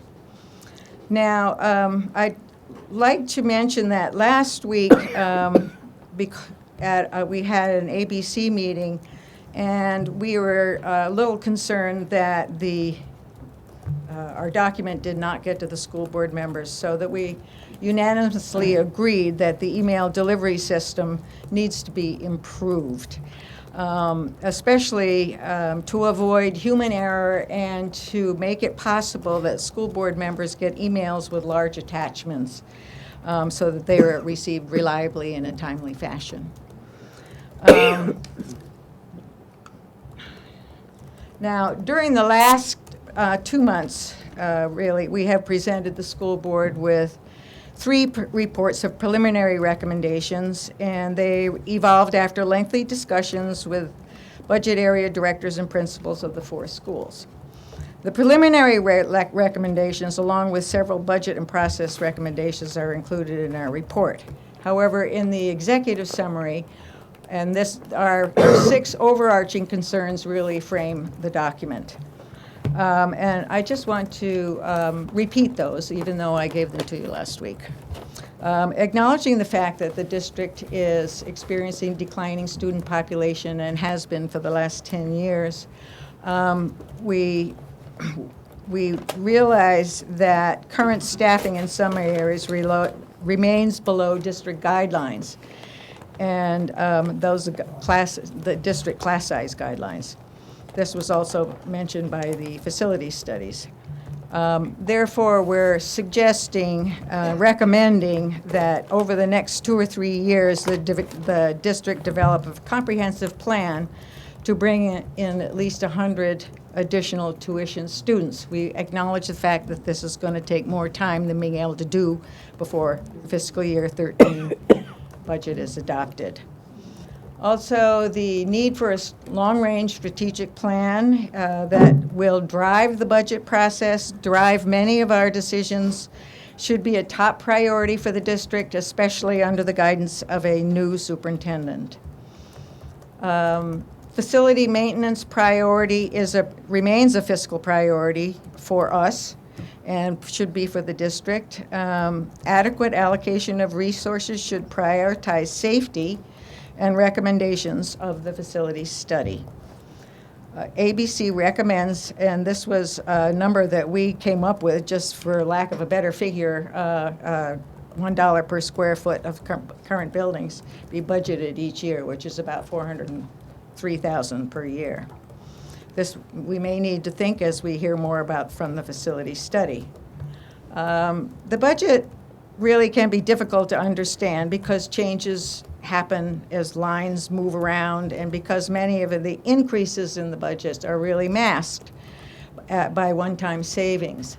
So you see that, and the charts will make this clearer, where we can see there are decreases in the budget, but there are areas that are masked because they're one-time savings and then other things have been put into the budget. So it looks like it's flatter than perhaps it is if we just looked at, if we could separate out what those budget increases are.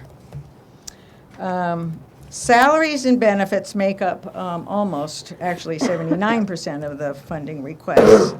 And we know that negotiated contracts, medical insurance, and increases in district contributions for retirement plans are the primary drivers for cost increases to the district, and will be again this year.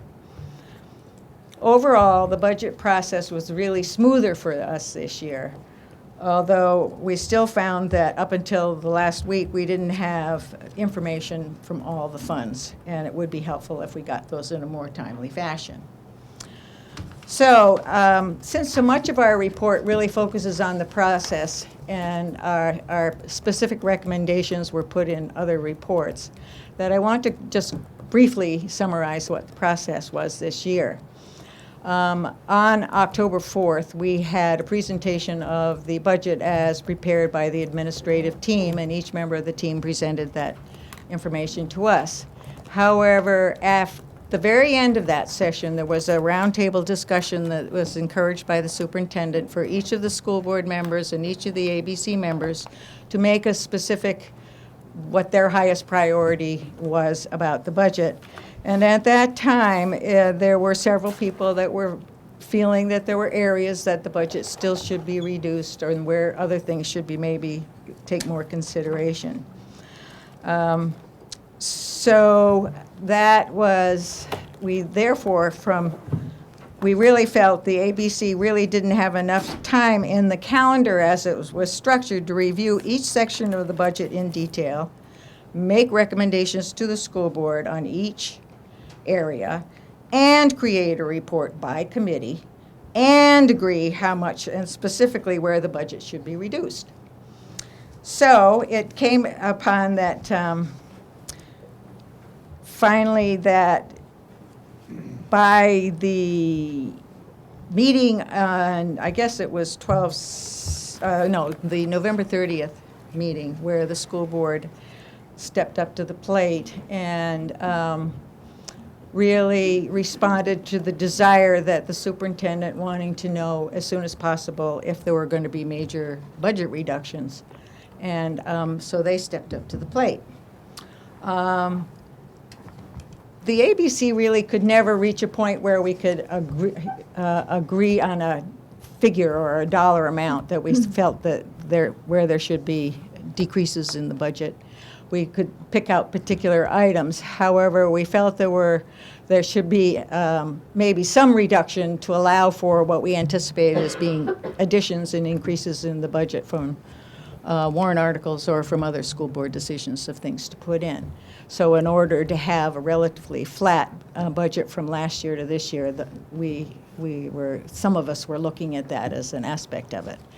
And even members of our committee, some of us felt strongly that the budget reduction should have been recommended earlier in the budget process, but I tried to point out that this was not really, in our timeline, was not possible. So overall, we are really recommending a more orderly and timely process, and we make specific recommendations in our report for modifying that process, and also to make it more open. Well, I think we maybe didn't achieve the more orderly process, but we do feel as though it's become a lot more open. We have wanted to have more input from the public. Maybe the process by which we got that input was not or always positive, but we have received many letters, many comments about what's going on in this budget process at a much earlier time than waiting till January 12th in the public hearing. So the bottom line is this budget process needs further review in order to strengthen it. Without going through again, all those individual recommendations. I want to mention again that along with any of the budget cuts, we've also made quite a few recommendations for raising revenues. One of them was demonstrated, I think, as heard tonight with the fact that they're doing fundraising for the robotics program. that is one of the strong recommendations that the ABC has made, is to seek public and non-public grants to fund specific programs or equipment costs, especially those programs that differentiate Oyster River from other districts. And another one of the recommendations that actually wasn't in our report but came up at our last meeting was that there is a piece of property the district owns, and at one time was maybe going to put an elementary school there. Maybe that's an item that the district could look at selling and you know, receiving the money from that. But that's another item in there.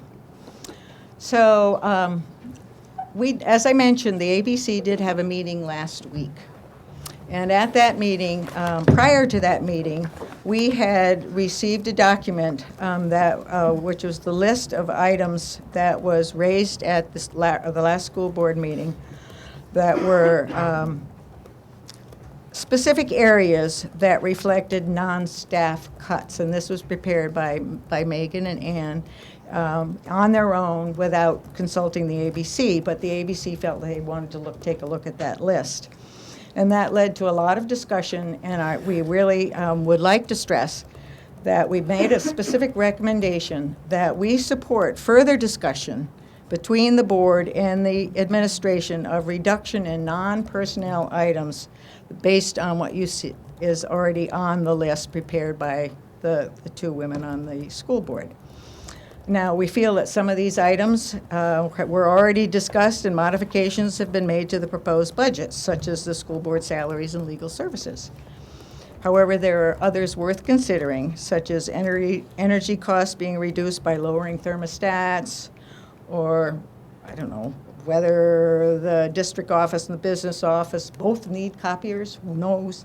But some of those are worth looking at, and we strongly recommend the school board to continue discussions of those. In conclusion, I'd like to say that we are looking forward to further discussion with the school board about the process after we get through this first hurdle. Thank you, and I will take any questions. Any questions? Yes. I really don't have questions. I just have some comments on the process. First of all, I want to thank the ABC for all of the work that you've done over these past 2 budget cycles now. I think that we've come a long way, and you've mentioned this, Anne, in terms of understanding the budget and breaking down all the pieces and also understanding the moving parts. And it's been, I think, an education for a lot of people in the community as well to understand the impact of state funding and the breakdowns of our budget. So I think you've done a fantastic job of that. Moving forward, I think where we need to go, and I think we're starting to see this already, is, instead of looking at the budget in some kind of vacuum, we're starting to actually pull together the pieces that affect the budget, and that would be enrollment, and I think that's great. We really need to plan long-term with our enrollment trends and look at that data, because the budget is not separate from the enrollment. This all fits together, and you're doing that now, and I think with Lisa Ellison on the committee, there's an overlap, which is great. You mentioned a strategic plan. If the board decides to, or the district decides to go in that direction in the future with a new superintendent, I think that has to work in concert with the work that you're doing. And the sustainability work as well, I've said this before, a lot of the efforts of the sustainability committee overlap with what you're talking about, and there's some real cost savings opportunities there. So, hopefully in the future, maybe the board member who is on the budget or is the liaison to the budget committee could also be on the sustainability committee or have some sort of overlap there. And finally, the last piece that I think that I don't know if we really got there this year, but the other piece of data that's really been missing, and I'm not sure how to calculate this and really understand it, is the community's ability to pay an increasing tax burden and how that impacts enrollment in the long term. And I've tried to figure this out. It's very difficult to get data on the 3 towns and also to get data in terms of people leaving the district because of the cost. So I think that that's a piece I'd love to see the district actually look at some point. I'm not sure how to do it, but I have a feeling there's people on your committee who could probably figure that out, and maybe a willingness for the school district to look at that as well. And I would love to see that.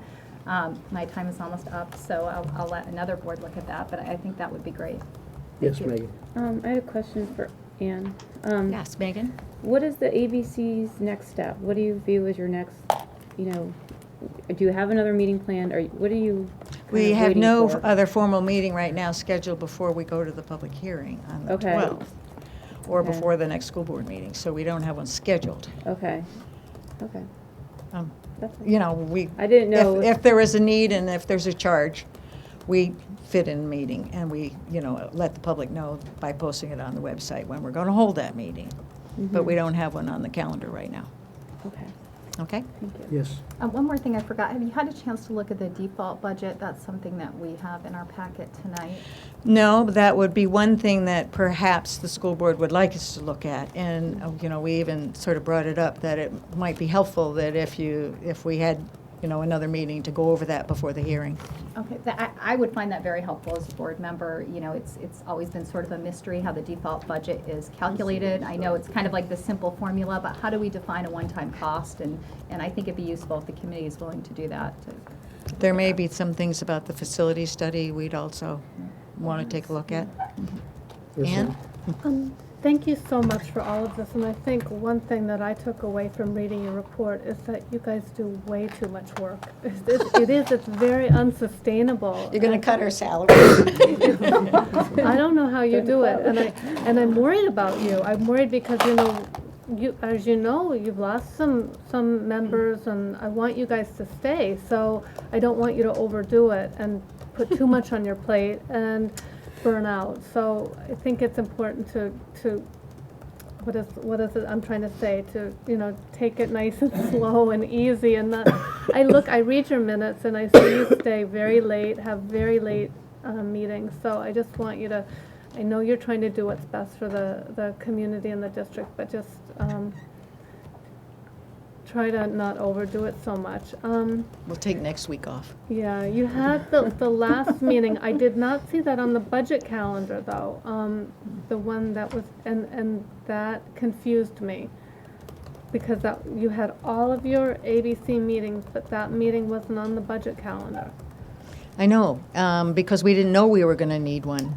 And I think it was after our last meeting, after the meeting that the school board had last time when we were present, and and you hadn't gotten this copy of the report, we scheduled another meeting. We agreed, and then I put the agenda and the notice out on the website. So this, I'm not done. So this is not the same final report that we got after. We got a final report This after was the our one we last did- meeting, yeah. but then it's been redone since. The final report that you got, or didn't get, but were supposed But to then get, it was still forwarded. said draft at the top, because there was still some type of, Jenna was finishing that up at 1 a.m. the night before, so she felt, I can still leave draft up there, can I, because, there were still some errors in it that we wanted to make sure we'd had a chance to proofread it ourselves, which we didn't have time to do. So it was essentially the same report, that if you had gotten the one that said draft, that the one that's now posted on the website took draft off and corrected the errors. Well, and I want to commend you also because I did read the minutes from that last meeting, because I think you had a vote of 4-4 whether to recommend the cuts that Ann and Megan made, and so that vote went down. And because that would have seemed very odd to have the school board come to the ABC recommending something and then have you then come back and recommend it to us. I don't see our relationship working like that. And it says in our, the charge will serve as a resource to the school board and the administration on budget issues. There's no sense in us giving you something and then having you give it back to us and say, you know what I mean? Then it gets a little fuzzy what the roles are in that relationship. So I commend you for that vote. And thank you again so much for this great report. It's so in-depth, and thank Jenna too, she's not here, for how well she wrote it. Her daughter was She didn't just- stay up until 2 a.m., right? No, she didn't. Her daughter was just diagnosed with pneumonia. Oh, darn it. Ann. Thank you, Ann, and thank you all members of the ABC. And Lisa, I particularly am grateful for the insight you put in your report, what changing the staff at the high school would look like and the larger impact of that reduction. And I found that to be very, very helpful. And I'd like to personally thank you for it. Yes. So Jocelyn, after I spoke, Jocelyn made a comment, and I don't know if we need to vote on this, but I think it would be very helpful if the ABC could give us, you came up with that facilities figure based on square footage, and now we have more data.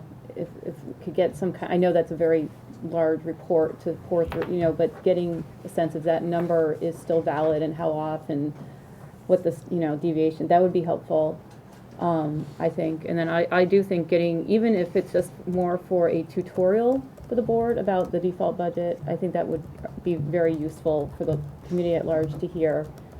Sue could do it too, I guess. No, she'll tutor us. Yeah, We'll tutor you. exactly. You put it in layman's terms. I think that would be helpful. I don't know if my fellow board members agree. Well, I think Jocelyn does, but I don't know if she suggested it, so. But do we need to make a motion for that? No, Like I to don't have think them so. do that? I don't think so. No, I just saw an observation. You do have a business manager and you do have a superintendent of schools. Okay. And we can provide a lot of the work and recommendations, and I look at them as an advisory, as a backup. I fear that sometimes you're disrupting the responsibilities from my office and you're giving them out to other committees, and I just want to caution you on that. I don't mind working with people, and they're very dedicated, and I think I'm going to be calling on some of these folks to help me out in the final presentations. But it's just an observation that I'm making, that you do have a superintendent, you do have a business manager, and please work through them to provide you, because we end up giving them the information to get it back again, and we want to respect their capacity to do their work, but they're advisory and they're supposed to support us in helping, okay? But, so I know what you meant by that, Yeah. but, and particularly, and then when we're looking at this facilities report that came in tonight, again, before we start jumping at where we're going to put money, let's develop our plan. We have to do strategic thinking about where we're going and where we're going to allocate our funds. So what we're gathering right now, and I see my role, is I'm putting together a framework for us to do this community conversation or our workshops to be able to lay out our plan and our direction. And we're gathering all this information. So when we look at that report, I mean, it'd be nice to say, well, let's fix this, let's fix that. All of these are going to be dependent upon what we accept as projections for our enrollments, where we're going, and what plants we need to really provide support to. So I just throw that out, okay? Yes. So, okay, so maybe we should take what I just said and direct it to you. Well, I it didn't, just- I don't we know. haven't- Yeah, where we it haven't, would be. in my office tonight, this report has just been produced tonight. My office has not even had a chance to look at it. Okay. This is what we're dealing All right. with. So we didn't have a chance to digest Of course. in the middle of the budget right now, all the recommendations. So I think that come next fall, you're going, in the spring, we're going to be able to go through that and start developing a plan of how to address the issues. Okay. Okay. May I wind up with one surprise?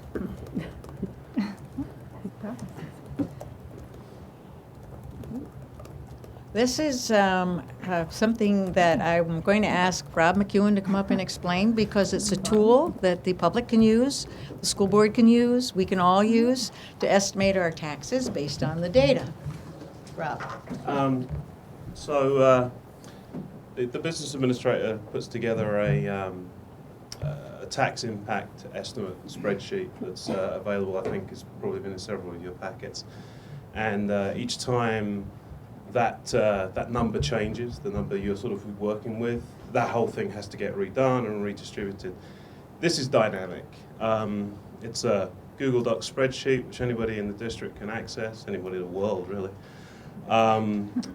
You simply put in two numbers at minimum, which town you live in, what your property is assessed at on your tax bill, and you'll get a personalized estimate of what the budget's tax impact will be. And this is just the school's tax, not the, no, you're not your local town's tax, you know, this is an estimate only, but it is based on the business administrator's figures. And in fact, I asked her to run through this and just make sure it is accurate, and she has given it her seal of approval. So this is something anybody can access. And in addition, you can put in a scenario when you hear about potential, reductions or increases. You can put in that amount and then see what the effect would be to you. And this example just shows that a $36,161,867,000 Fund 10 budget would be the budget that would have zero impact on your taxes. Questions? Where can this be found? I was going to talk to Sue about where we'd like to, if we want to put it up on the website or how we would like to publish that. Okay. Well, can you work with the superintendent, get it on the website? Sure. And want to thank you for your work with the dashboard situation, the appendix to the report. That was very interesting. Yeah, all of that information. Yeah, we have a number of charts. It's the Appendix B. Gives you a visual breakdown in several ways of taking a look at the budget, what's increasing, what's decreasing. Lets you really understand, to a certain extent, where the increases are coming from and what areas are experiencing the highest cost increases, where the money's being taken from. Very good. Any other questions? Thank you. I'd like to take a, thank you very much. Take a seat. I'd like to take a recess, a 10-minute recess right now. I need a motion. Take a recess. Make a motion to recess for 10 minutes. Okay, second? Second. Second, Jocelyn. Okay, we're recessed for 10 minutes. We need to Is there a vote on vote? it. Is there a vote? You gotta Oh, vote. we have to vote on it, yeah. All those in favor of recess? Unanimous. Okay, thank you. People have to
Again.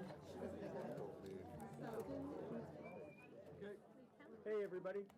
We're back in session, please. Thank Go. you. Alexander.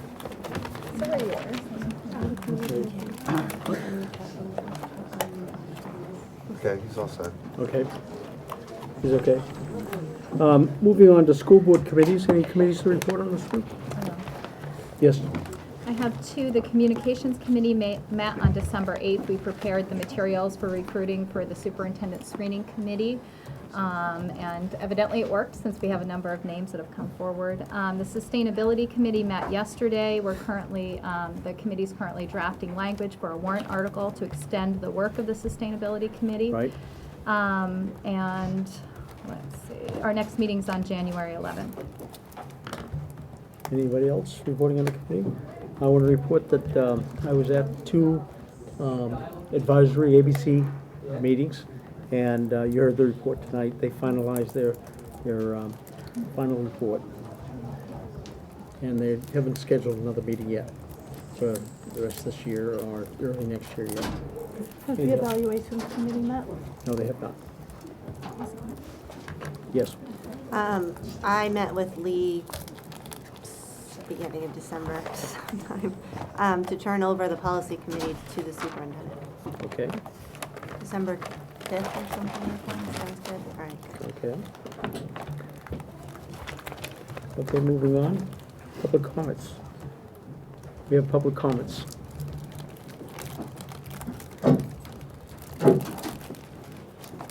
Hi.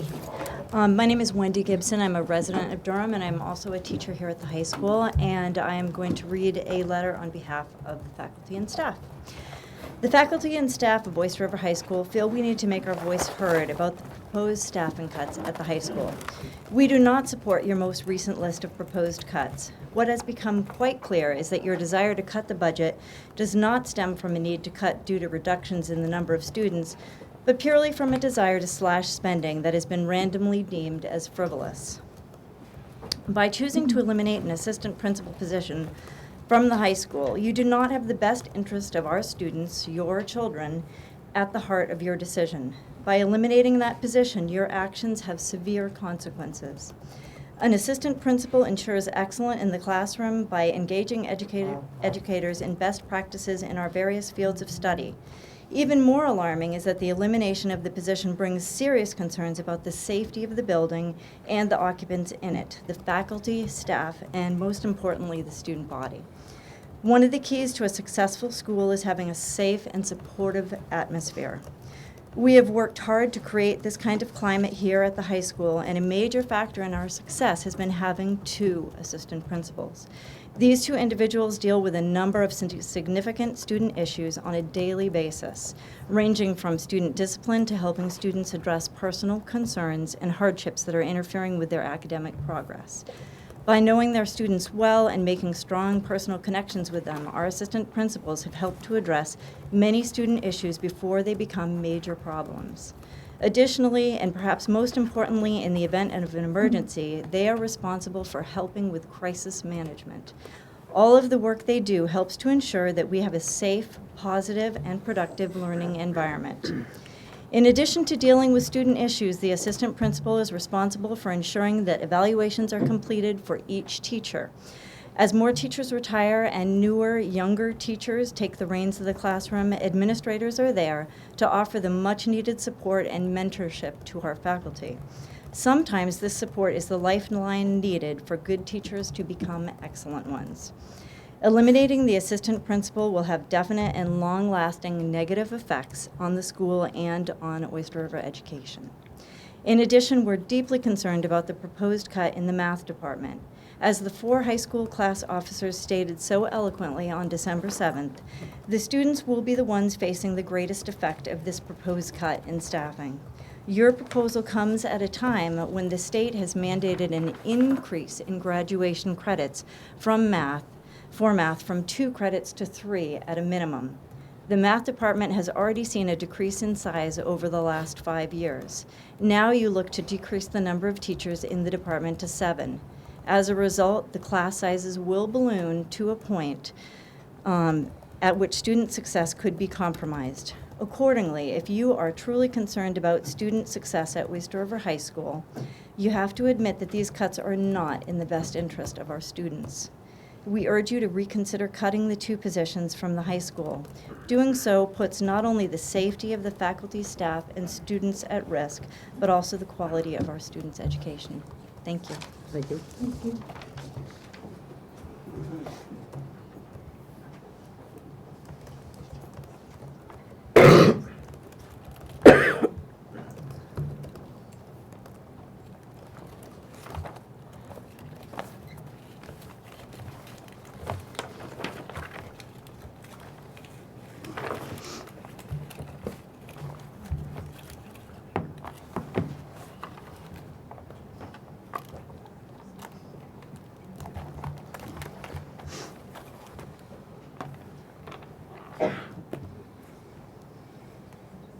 I want to remind everybody that they have 3 minutes, and I'll stop at 3 minutes.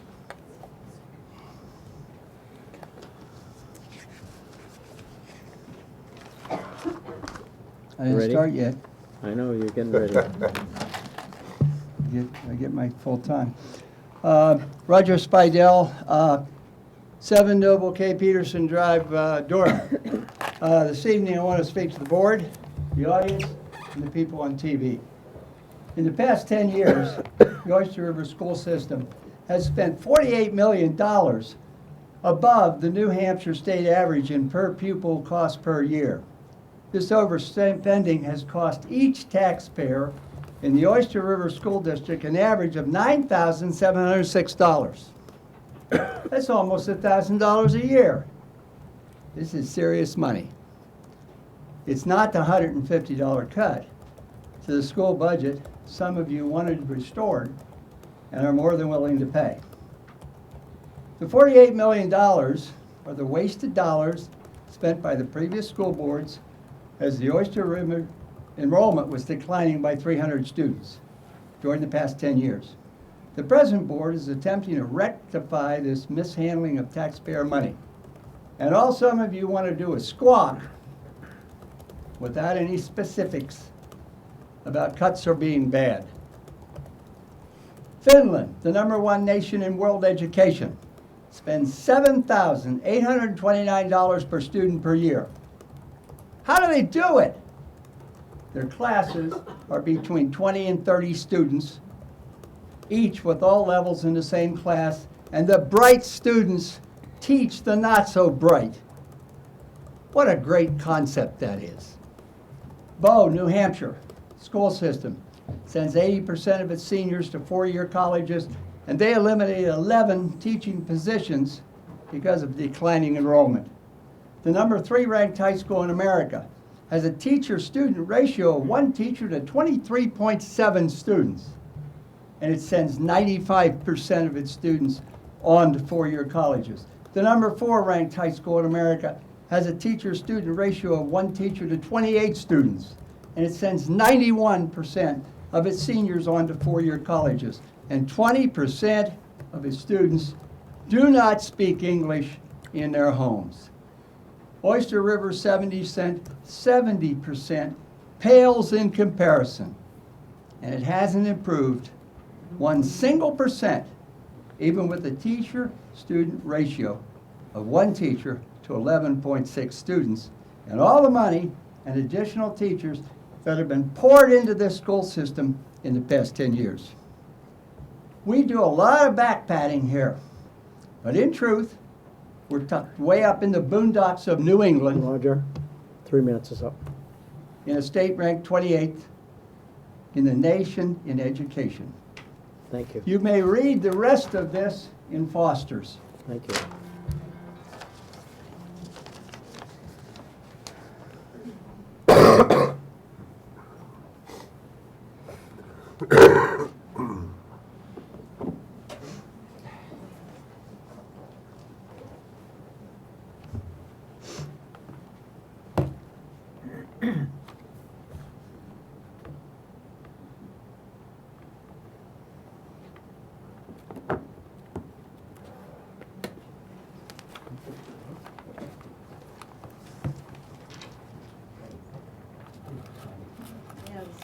Seidel is slowly leaving. I may take more than 3 minutes, but I haven't been here for some time. We'll restrict to 3 minutes. My name? Yes. My name is Marnie Sumner. I live in Durham Point Road. I have been paying property taxes in Durham for 57 years. Therefore, I'm older than most everybody in the room here this evening. Speak into the mic, please. And I'm basically here not because I'm against education. I've had 3 children that graduated from Oyster River, 3 grandchildren that graduated. And Speak into the mic, please. Speak into the mic. I have a great-grandson on the robotic team. And it's high time that robotics came to Oyster River. It's been in other schools across the state of New Hampshire a long time. Now, I'm here this evening because my tax bill, 3/4 of it, goes to educate the children. I'm not against education, but you people have to think about the people that are not on the public dole, that are trying to keep their homes in this area, in Durham, Lee, and Madbury. The young families and people that are working and out of town trying to live here. So, I have come up with some things that I think will save the district money. The first is outsourcing the buses. The bus goes by my house on Durham Point in a 20-minute period in the afternoon 3 times. And there are maybe 2 kids on the bus or 1. This is ridiculous. You can save money if you outsource your buses. My other concern is tuition students. A lot of you feel they are very necessary. They may be, but they aren't necessary until we get the control of what actually is being spent in this district to educate the students in Durham, Lee, and Madbury. And when we have reached that conclusion and gotten the amount of money that we're willing to spend on that, then we can open up the school to tuition students. As I understand it, the state of New Hampshire has says that Oyster River is spending $15,500 per student. They do not include busing and,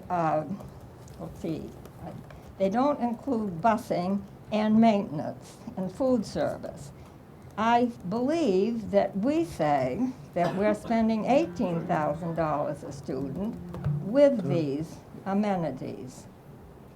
We're charging $12,500 for a student to pay tuition to come in to You hit 3 Durham. minutes. Is that right? Yeah, you hit 3 minutes. Is it 12,000? Yeah, it has been. Is it? Invite you to No. come back later. What is the amount of money that the tuition students pay? 12,500. 12,500? Yeah. But let's give some other speakers a chance. You can come back. You can come back. Oh, well, We have another public well. correspondence at the end there. Well, I just think that you're asking us to pick up the extra. And I Okay. don't, I really don't, I don't want to have to do that. We understand. But in closing, I would like to say, I thank my duly elected school board members, and especially for the last few months. And to Mr. Levesque, I thank you for your service to the district. And I'm sorry that 98% of the people in the district do not care for what has happened in the last few months. And with that, I hope the school board, you all have a lovely Christmas, and maybe you can change your board meeting times, and that hereafter, people that have a property tax bill in the Durham may get to speak to you. Thank you very much. Thank you. Thank you. want to remind everybody, we're trying to do a public meeting, and we keep you to 3 minutes, please. I'll try to keep this one short and sweet. Okay. My name's Daniel Day. I'm a Durham resident and a 2009 graduate of Oyster High School and a current student at the University of New Hampshire. I'm here because there are a lot of talks about changes going on in the district, and the first thing I want to mention is there's been some talk about privatizing our school buses here, and I am highly opposed to that. I believe that the buses should remain in the control of the district. Yes, selling our fleet and chartering out our buses would be a quick way to get money. However, in the long run, there could be some serious consequences, like the bus company, which First Student has been buying out a lot of smaller bus companies lately, or in similar national companies, would pretty much tell us how much we have to spend on the bus. They'll give us less say there, as well as we'll lose say on who drives our students to school. Front page of Foster's, huge sex scandal with a provider bus driver in the Dover School District, I believe it was, or company that used provider for their special needs students. We do not want these people driving our students to school, and we will regret, and once we sell our fleet, we'll never get it back. It just would not be possible. I understand you guys are interested in cutting one assistant principal position at the high school. I think that is a really bad idea. The assistant principals, having two along with a head principal, has a good ratio with the students to spend time for them to interact with the students and learn about their needs and see their daily behavior. Give students a chance to get to know and respect their administrators, and that will also make them feel comfortable dealing with them in times when they need their assistance. Also, I fear if something happens to either the principal or the assistant principal, that will leave one key administrator in charge of the entire school, which would just not be possible. We need administrators to coach the students and to encourage them to succeed academically, and I'd say 2 assistant principals is the very minimum we need at Oyster River to maintain the support we can get from, and the students can get from the administrators here. So thank you very much. Thank you.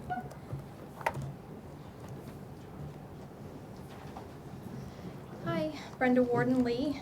At the last board meeting, I was struck at how embarrassing it was to witness adult board members be so condescending, dismissive, and disrespectful to a 17-year-old student representative who, in all actuality, was attempting to remind the adults in the room to discuss issues with civility and respect. How ironic to have a student actually follow the rules of decorum and model that towards the adults who were present at this table. May I remind you that you are elected to sit in a professional capacity publicly. You represented our school district with the most disgusting display of conduct I've seen in years. You should be forced to watch that video over and over, maybe attend an anger management class, or be ordered to complete a course on learning basic communication skills and proper etiquette. If a student acted this way, I suspect they would have been assigned detention immediately. Perhaps maybe you could apologize. Now there's a concept. It's abundantly clear that you as a board are unclear of your duties.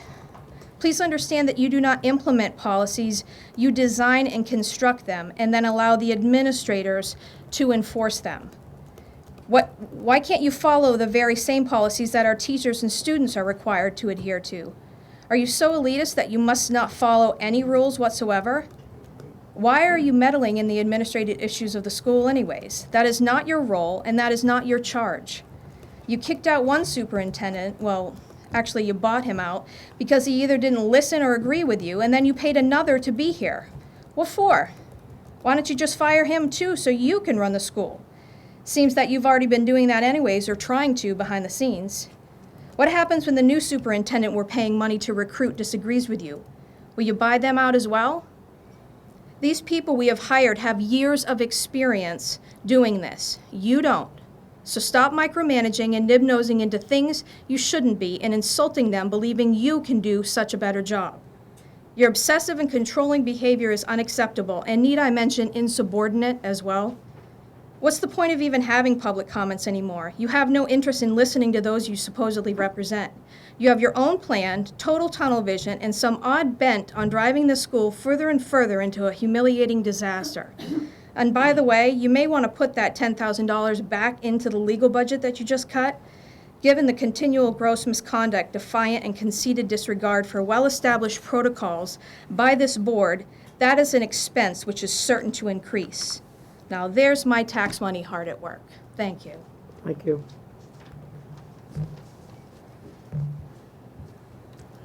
I'm Ann Shum from Durham. I'm going to change the subject for a minute. I'm here as a representative of the negotiating team for ORPAS, which is Oyster River paraprofessionals and support staff. This group includes all of the paraprofessionals in the district, whether they're the library paras, special ed paras, nurses paras, building paras, whatever, and the food service workers. Later this evening, you're going to discuss and hopefully support our new contract for 2015 or 2012 to 2015. Both your negotiating team and ours worked very hard to come to an agreement so that our people could still survive and pay our own taxes, and so that those taxes could be kept as low as possible for our friends and neighbors and for ourselves. Many of us, maybe most of us, live in this district, and we know what our taxes are like. We all know people who are struggling, and in many cases, it's very personal. Our current contract that we're in right now gives us 7 steps. So we've chosen to take no step increases for the next 3 years of our contract, and that means to stay on the step we're currently on, so take no step increase for the duration of the 3-year contract, and to have no increase in our pay for the first year. And then the second and third years, there will be a nominal hourly increase, which basically will reimburse us for the extra money that we'll be paying for our insurance.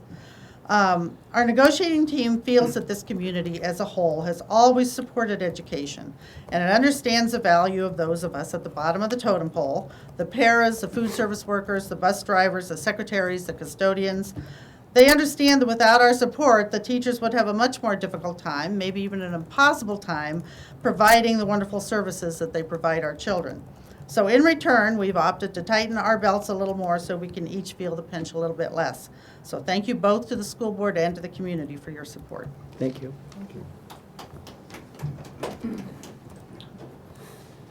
Hello, my name is Wally Keniston, and I too am a paraprofessional and the library assistant here at the high school. So greetings to you and the folks at home. Like Ann, we're here tonight because board members, district administrators, and ORPAS members have met to negotiate a new contract.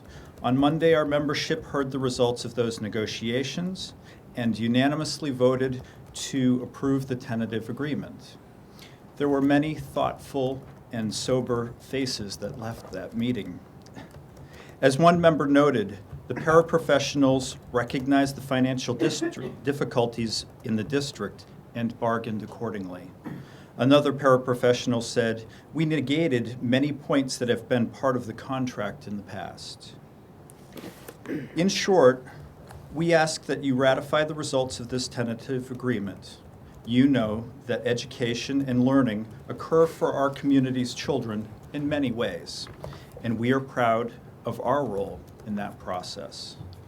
I will close with the thoughts of one special educator. We are honored to work in this district that values the employee who works every hour side by side with their children. Stand outside for 10 recesses a week, something I don't have to do, thankfully. Wiping noses, teaching and modeling friendship skills, modifying and creating lessons that fit a child's skills, encouraging each and every child with their efforts, constantly aware of each and every child and their needs, and never saying, "That's not my job." Thank you for listening and for your role in that process. Thank you for your comments.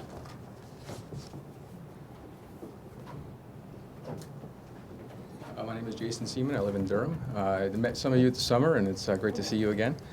My wife and I moved to Oyster River in 2006, and like a lot of people, for the quality of the school district, we now have 3 young daughters who will start entering into the elementary school system in a couple of years. And as we're looking at the enrollment projections over the next 10 years, particularly at the elementary level and the middle school level, it's occurring to me that that's the period of time when my kids are going to be in those schools. So I'm very interested in the programs as they shape up and how the schools adapt to type of program. And I wrote a letter to you last week about testing, and I was going to kind of pontificate about testing, but the first robotics group it compelled me to speak more from my heart a little bit, and actually made my point a lot more eloquently. And I work with a network of schools around the country where that type of activity and that type of authentic engagement in learning, that type of authentic demonstration of competence is really central to the curriculum and really central to the way those schools view educational quality. And I'm just hoping that Oyster River, that you have that presentation, that kind of enthusiasm the kids shared in mind as you think about what educational quality means over the next 10 years, because I'm sure that's going to come up, and it really should come up in discussions about strategy. So I just want to encourage you to think more broadly beyond testing, and keep that presentation in mind tonight as you move forward. So thank you. Thank you. Hi, Jennifer Reeve, Durham. I'm going to read a list of some of the cuts and reductions that have already happened over the last several years under the supervision of Superintendent Howard Coulter. Mast Way, 2009, 0.5 counselors, school psychologists, $30,000. 2010, 2 full-time building paraprofessionals, $50,000. 2011, 1 full-time grade 1 teacher, $60,000. And 3 full-time special education paraprofessionals, $75,000. Mohammed, 2009, 1 full-time classroom teacher. 2011, 1 full-time paraprofessional. The middle school, 2008, 1 full-time grade 5 teacher, $70,000. 2009, assistant principal, $80,000. Reading specialist, $80,000. 0.5 PE teacher, $40,000. 2 copy aides, $40,000. 2 special education aides, $50,000. 2010, office secretary, $40,000. Library aide, $30,000. Speech and language assistant, $25,000. 2011, a librarian, $90,000. Offset by a library aide at $30,000. And special education aides, $150,000. A net savings after an offset by 3 teachers. Oyster River High School, in 2006, 0.5 science teacher, $40,000. 2010, transition of a SPED administrator to a teacher's salary. There's a savings. 2011, 1 full-time athletic and nurse secretary, $42,000. And 0.5 math teacher in 2011. So the assumption that our district has not been addressing the declining enrollment, clearly, over the last at least 5 years, the district has been addressing declining enrollment. These are cuts that are just personnel, not reductions to the budget for supplies. Thank you. Good evening, Joanne Portalupi, Lee. I just want to actually comment on that list of reductions and just point out that all of those are sustainable. I'm sorry, Joanne. Is that you? No, that's not No, that's me. Okay. Sorry. Well, that's good. You're not watching the 3-minute clock on me since you're I on am. your phone. You're helping All right, me. well, we'll start it now. One thing that's interesting, I think important to note, that all of those cuts are sustainable. In other words, they kept going. They were realized in each budget that came after them. My comments are, I'm making these comments in anticipation that you're going to be discussing further budget cuts later this evening. At the last board meeting, there were 3 very late-night decisions around budget. I think you decided to cut $50,000 from the technology budget. You reduced legal fees for $10,000, and you reduced $63,000 or $6,000 for the school board stipends. There was very little discussion about each of those. In case of technology, it didn't seem clear that board members really understood what those technology funds were attributed to. I think in terms of the legal fees, the question I had as a listener was, is that realistic? I mean, it's fine to cut it, but what happens if the legal bills come in and you have to pay those legal bills? So where then will you go in the budget to pay for that? And as far as school board stipends, that's not really a systematic way to address this financial challenge that we have before us. And I think at this point, it's not a good idea to have a disincentive for community members to do service. I mean, I know particularly if you have young children, it's helpful to have that small stipend to offset babysitting fees. So anyway, but the point I want to make tonight is that when you begin to discuss budget cuts, if that's going to come up this evening, I would hope that there's thoughtful discussion about each and every cut that you're looking at. And I would ask that you ask 3 questions. The first thing is just questions about what is this line item for? Please look to your superintendent, the leadership people that are in the room. Make sure that you understand what those funds are meant to be spent on before you talk about cutting them. The second question I hope that you ask is what's the impact that a reduction here will make in the district, on our district personnel, and ultimately on students, because everything we do here is about students. So I hope that you really have a very solid understanding of what the impact of your cut will be. And then the third question I would hope you ask is this a sustainable cut, or is this actually just a deferment? And if it's a deferment and you find yourself making a number of cuts that are just deferments, I hope that you'll ask a further question, which is how will this impact future budgets? Because the problem with cutting deferments, things that you're just putting off, it's going to make it, you're going to see spikes next year in your budget or 2 years out, and it's going to become particularly hard to grow programs. So I hope that you will, I'm looking forward to thoughtful discussion. Thank you, Henry. John Collins from Lee. Cody. That is one noble character. We're lucky to have you. I'm here to talk a bit about the superintendent search. I will waste some of my 3 minutes imploring you again to delay and don't go forward with it. Deal with the trust issue in the community first. It really makes sense. And do it with an independent consultant, not NESDEC. NESDEC consultant has told you over and over how critical community buy-in is. How are you going to have community buy-in without trust? I don't know. But another impact, the candidates. How are we going to attract good candidates in this search to this train wreck? So, but you won't, you'll forge ahead. So tonight you're going to finalize the screening committee. I have 2 comments on that. Try to get through them quickly. One on the composition of the committee, one on the charge. The charge, you've heard concerns. They've been voiced in emails, letters to the board. A group of us met with Superintendent Levesque last week. Voiced some of those concerns. Hopefully you'll be hearing them again. About the screening committee having a robust role in this process. It's crucial. There'll be no buy-in. This process won't work at all without that. Couple examples.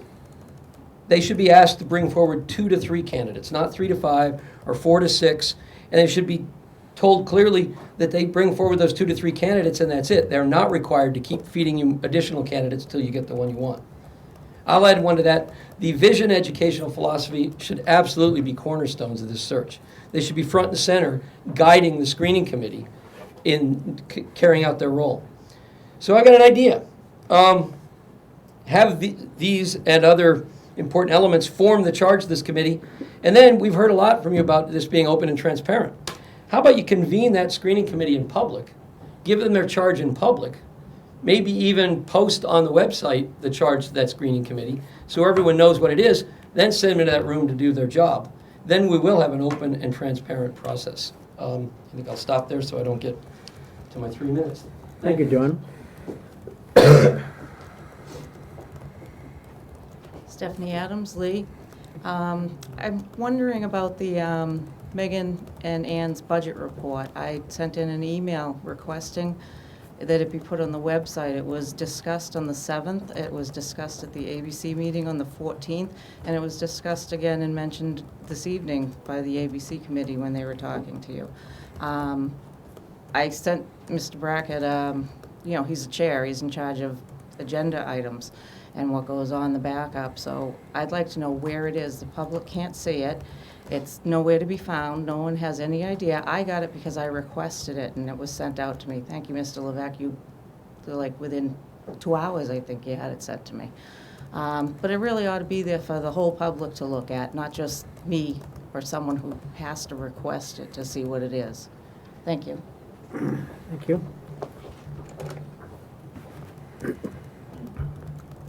I'm Kathy Frierson. I'm from Durham, and I'd like to just speak to a couple of things that have been raised earlier.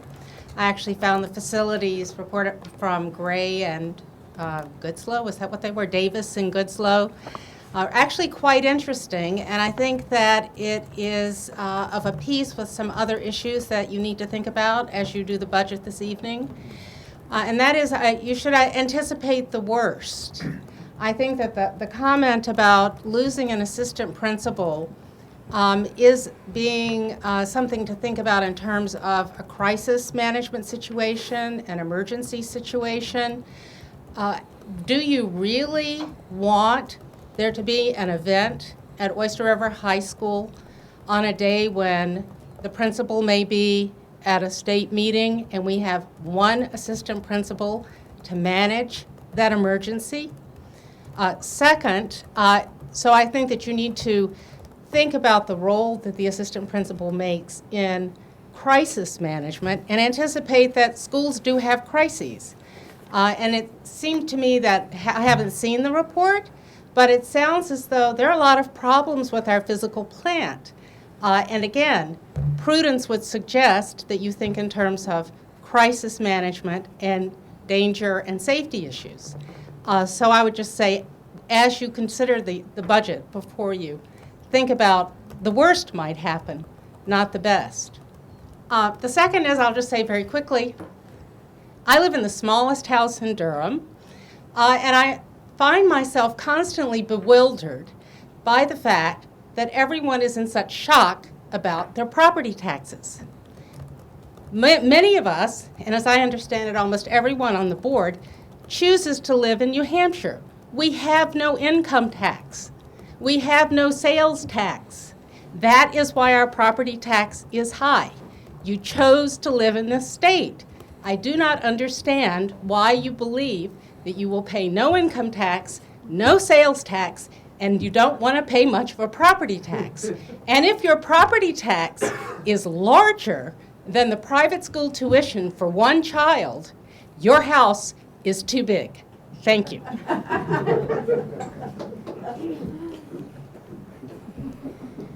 Good evening. Ruth Sample Lee. A lot of what we've been talking about here about the budget has in the background this idea that teachers constituting 79% of the budget are the problem, and we need to deal with them as a problem. And I think that's a very worrisome assumption, and I can see why teachers feel very threatened in this atmosphere.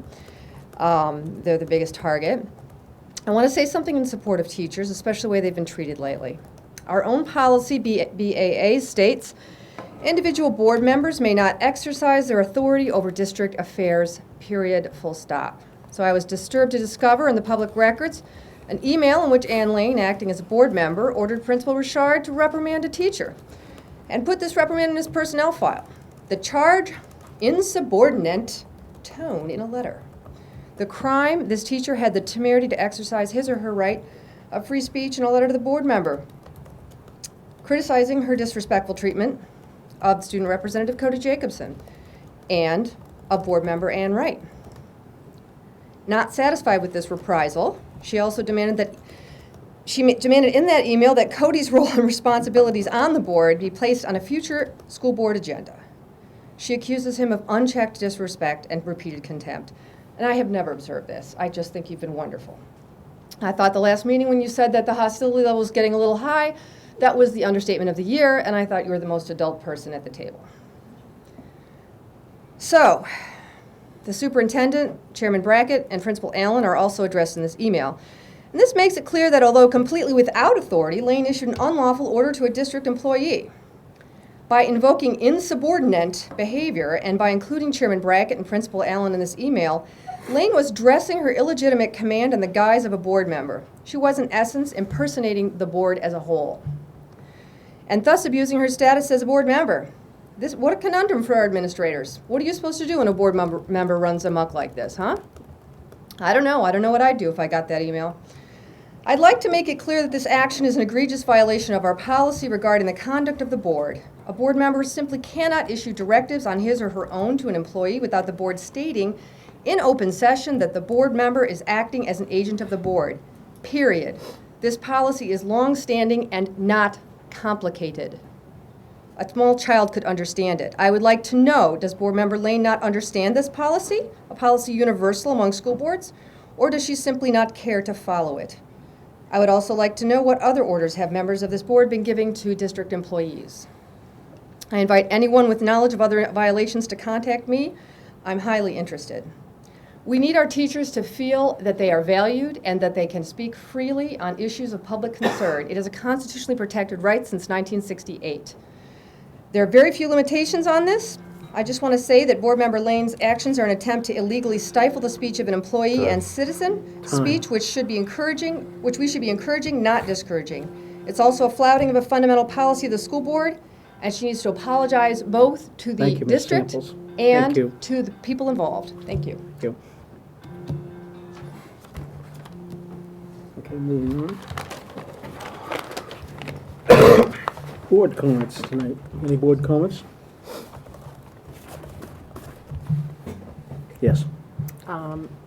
My 13-year-old daughter wished to come this evening, however, she's sick again, and so she couldn't come, but she wanted to tell you that her life's quite different now that her mother's on the school board.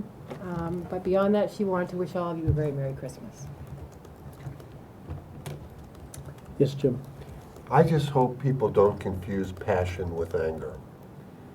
As adults, I'm sorry, I'm perhaps the most guilty. What comes out of my heart comes out of my mouth, often with little control. And for that I apologize.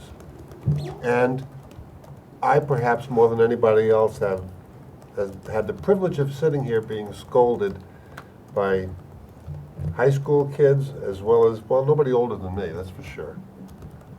All right, sometimes I deserve it, I agree. But you know, if all you can do is get up here and beat on people, I think there's other things you can be doing. We're looking for help, we're looking for input. And instead, what do we get? Come on, guys. I just hope that there's a tremendous amount of knowledge and expertise out there. Please use it in a more constructive way. Thank you.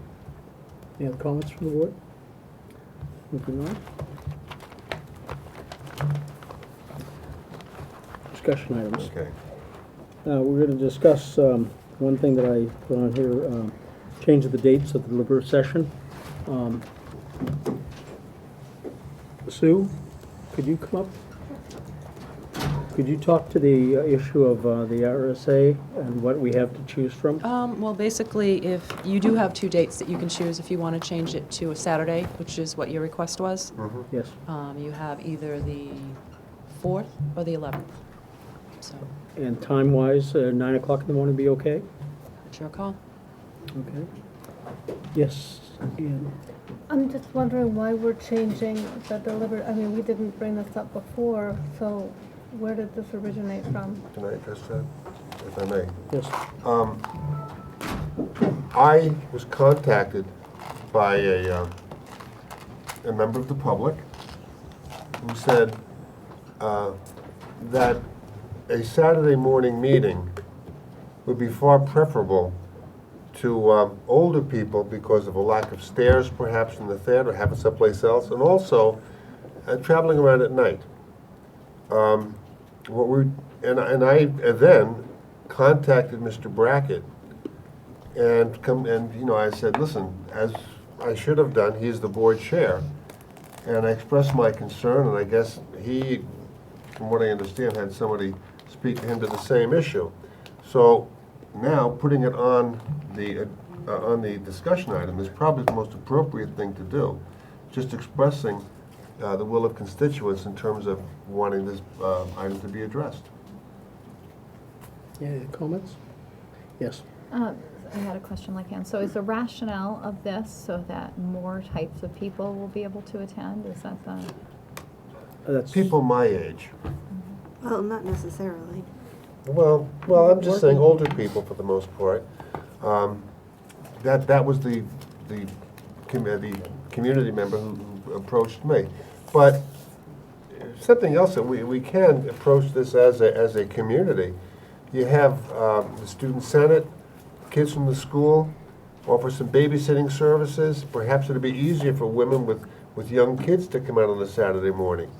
We need more people involved. Look, the last deliberative session, 50 people committed the residents of this district to spend, was it $10,000? $15,000? 50 people. That's not what I call a democracy of any sort, is it? And that's what we're trying to do, is to get more people involved. Yes, Ann. I'm all for having more people participate in it, but I have just a couple concerns, and those are that we changed the date of the budget hearing kind of last minute, less than a month before that. Now we're changing the date for this. The budget calendar has been out for several months now, so we're changing those two dates, and I just don't know. I just can't even, I don't even know if it's messing up people's schedule. I don't know. It's not like I've talked to everyone in the community. I know Saturdays are hard for people who have kids who play sports, who play basketball. I know for myself. I have a daughter who plays basketball on Saturday mornings. So for me, personally, that's a hard day to do that. I don't know if people go away for the weekend. I don't know. So I would love to do this. I think it would be, the more people that participate, really, the better. But,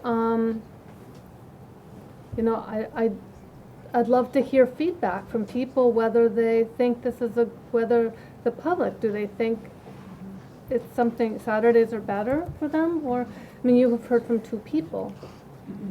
Yes.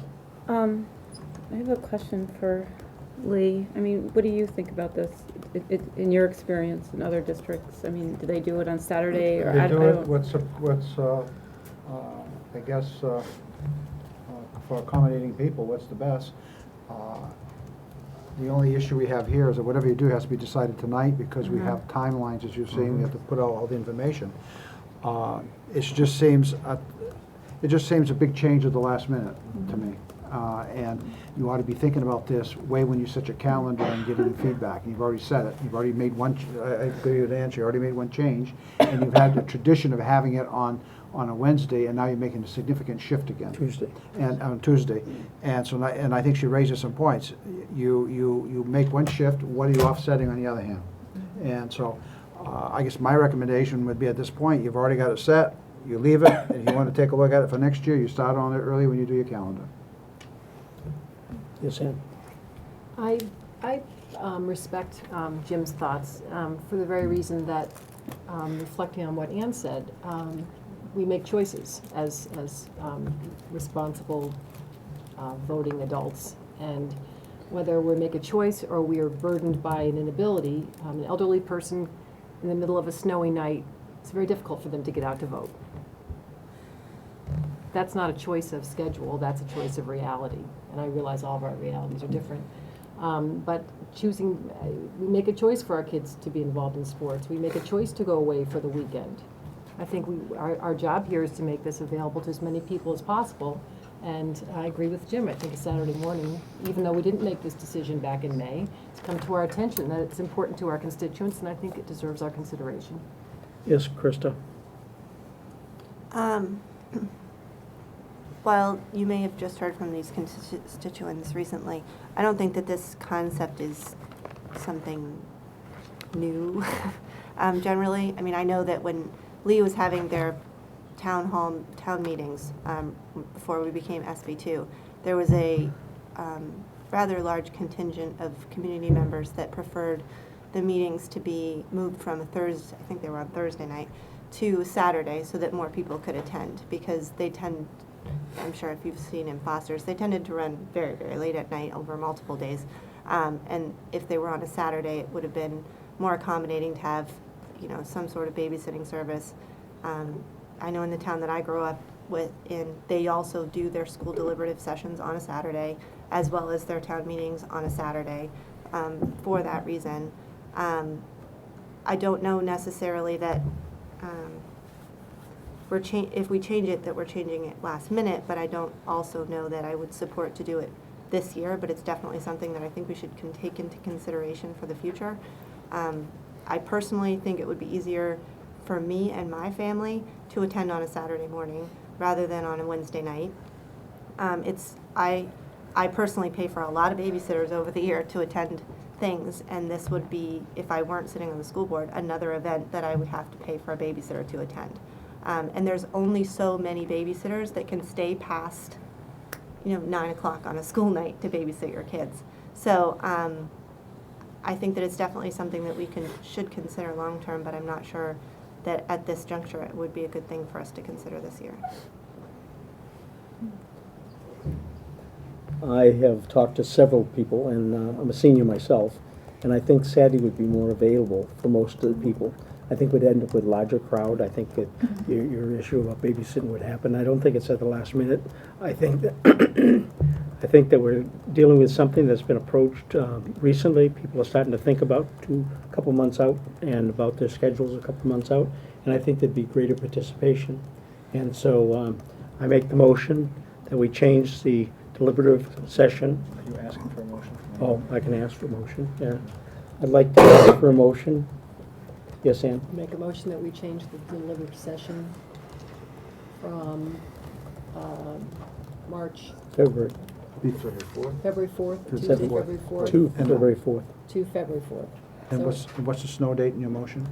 the following Saturday? Saturday. February 11th, okay? Any second on that? Second. Second. Any further discussion? Yes. I just have a question. Would this motion be for, this is for this year? This is for this year. Yes. All those in favor of the motion, raise the hand. 4. All those opposed? 3. 4 to 3, it passes.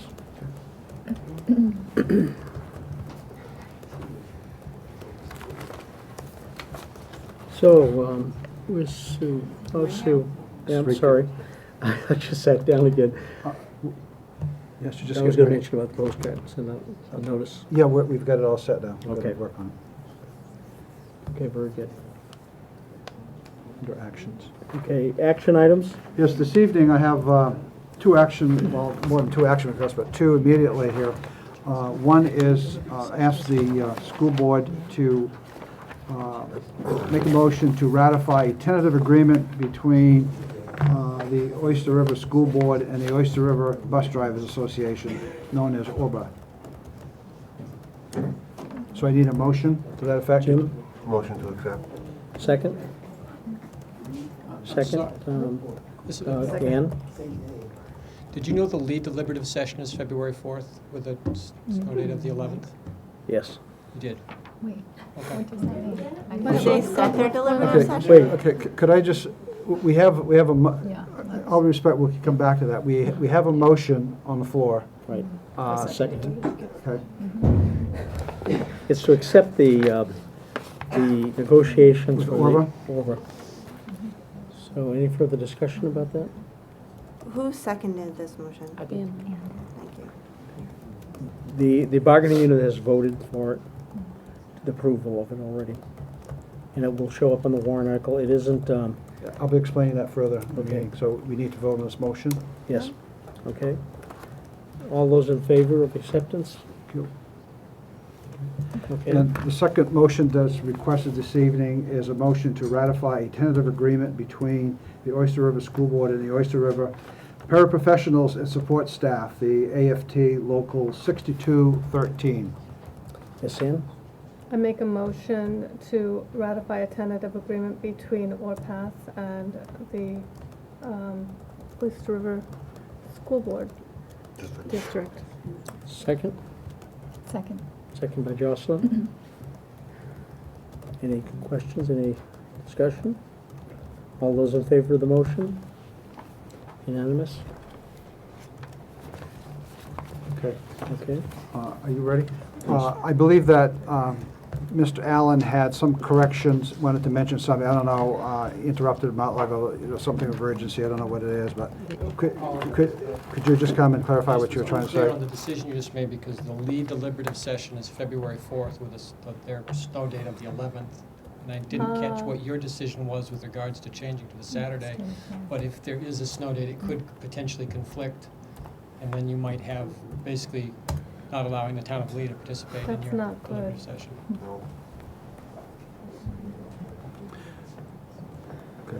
Thank you for bringing that to our attention, Todd. Thanks, Todd. So I guess we can continue with our agenda items. If you wish to come back and revisit your decision, you may do so. But we have a major decisions to make here this evening, okay?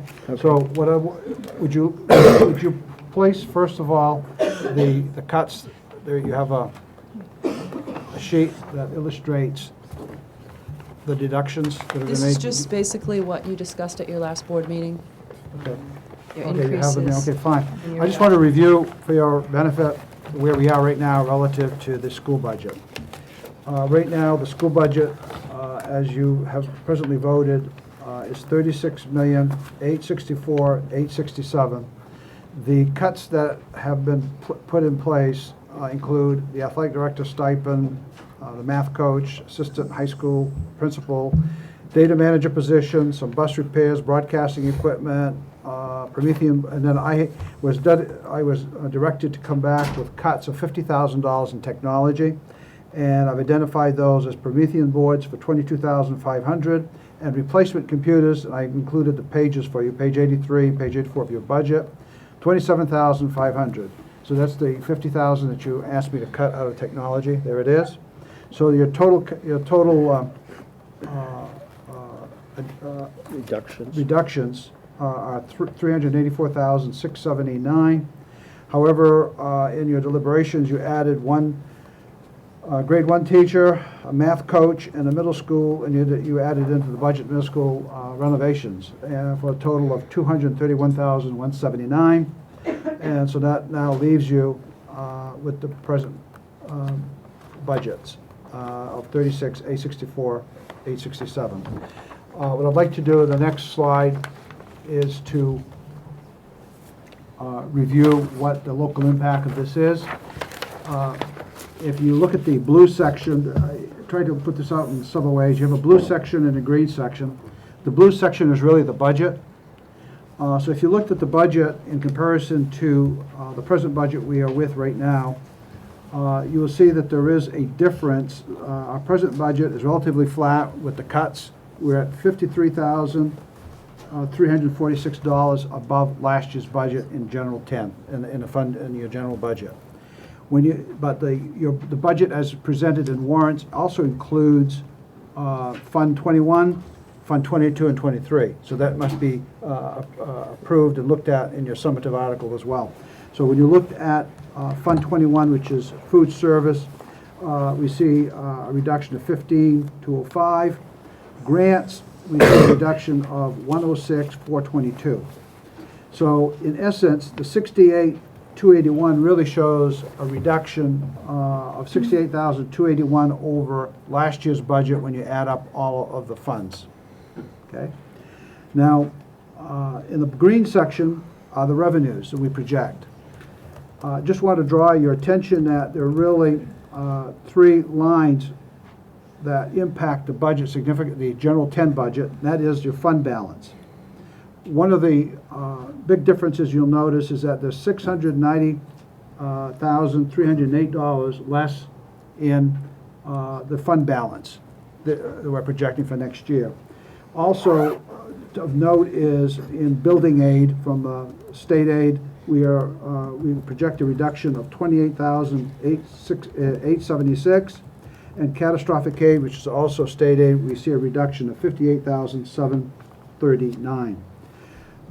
When we subtract the loss of revenues from where we are, even though the budget is $68,281 less, it leaves us with a gap of $703,269. So even though you're coming in with a budget that is relatively flat, there is a local impact to the budget.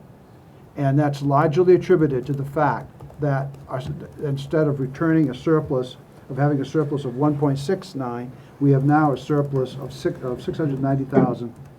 We're seeing a surplus of $1 million. Okay, so it's a concept to understand that even though your budget is not really going up, we're weaning away from that surplus that was given, so there is an impact. So to try to explain what this impact means for the communities. We go now to the apportionment agreement for the district. Durham is 52.4%, Lee is 32.5%, and Madbury is 15.4%. What this translates, when we look at the sum that needs to be picked up, means that Durham will be facing $366,028, Madbury $228,725, and I'm sorry, Lee $228,725, and Madbury $108,516. As far as a tax rate impact, it translates to 41 cents in Durham, Lee 56 cents, and Madbury 47 cents. If you go to the last slide,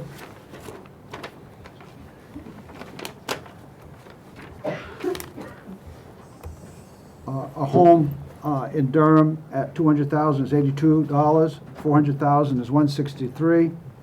A home in Lee at $200 is $112, $400 is $224.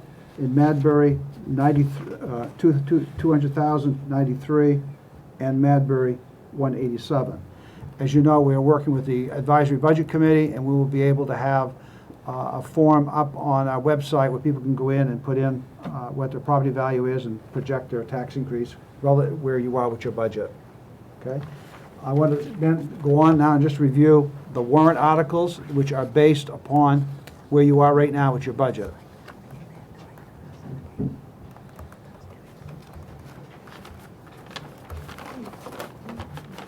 And for our time's sake, it would be important tonight for you to accept your tentative warrant articles so we can prepare the documents and be ready for our January meeting. So, are you there? I don't have that, but I'll go over this.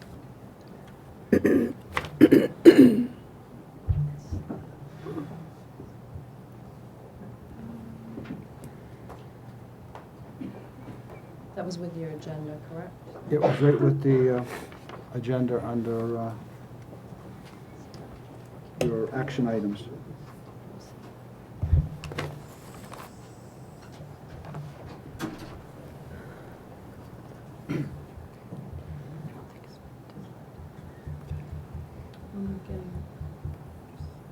We've lost. I don't know if Danielle could help out here. I have this on my computer. I want the website. We've lost connection. No, we have technical assistance.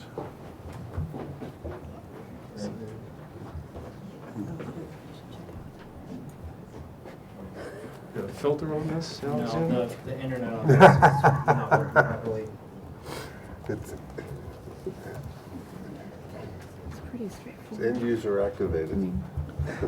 Do we need to look at it? I mean, we have it here, oh, for the audience. Well, it's for the audience. Right. Yeah.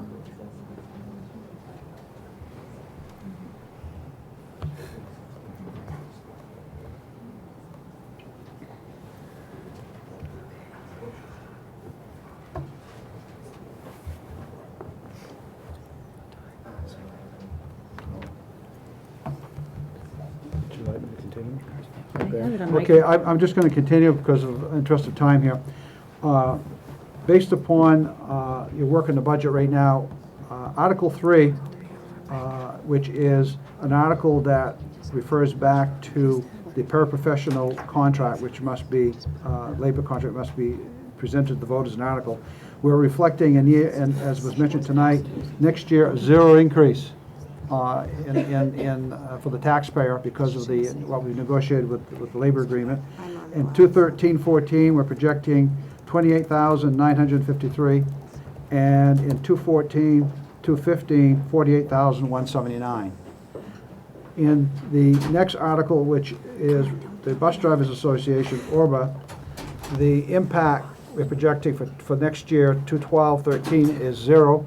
The impact for 13-14 is zero. The impact for 14-15 is 5,346. So I just want to illustrate to the residents and to our board that our employees have stepped up to the plate and have helped us with this budget tremendously. Article number 5, This is the article that the board voted to place for consideration for the voters based on the work of the Sustainability Committee. It's for the sum of $47,000 for the purpose of supporting essentially $25,000 for additional energy audits of buildings, $14,000 for food service to purchase food from local farmers, and $6,000 for the biodiesel fuel conversion on school buses, and $2,000 for education and outreach projects.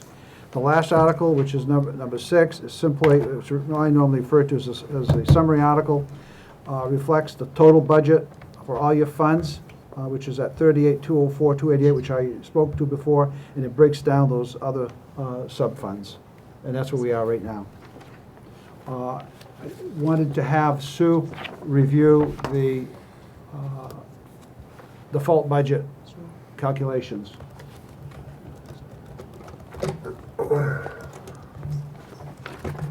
Okay, thanks.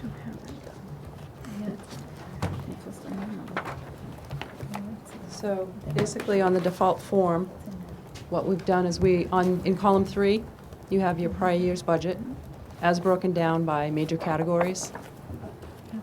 That follows the format that was reported back to the state after your voting on what the form called the MS-22.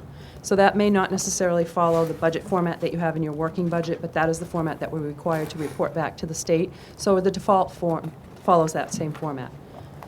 In your column 4 are reductions and increases, and if you, explanations of those are found on the back page on page 3.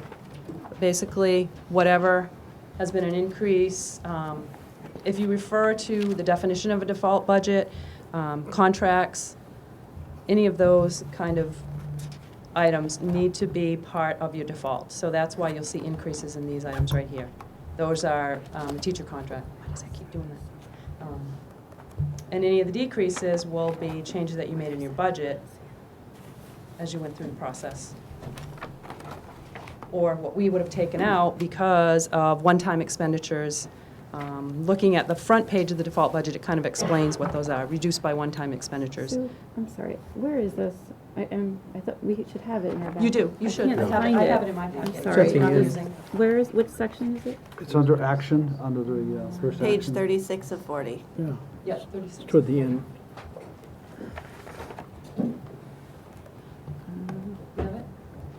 You have it? Do you have this? Do you I have a this? hard I copy. can help her. Go ahead, I'm continue. okay, sorry. I didn't realize this was on my page. So basically, as we go down through that, you'll see in each column the pluses and minuses. It's in, okay, yeah. The next page over explains, as I indicated, those pluses and minuses. So I'm just going to go right to that next page 3. One of the ones that is not part of default is debt service. Debt service changes every year, so those are the two differences in your principal and your interest. The other one-time expenditure that jumps out at you would be, which actually was on the other page, was in your facilities. We pulled that out. Here's your explanation that I indicated, why those pluses and minuses. You'll see explanation of increases, explanation of decreases on the other side, and then your total. Now, I'm not going to ask you to sign this because I really do want to go through this line by line, item by item in more detail. But basically, that's your number there. I think in my memo to you, I indicated it's about $125,000 more than the budget you're proposing.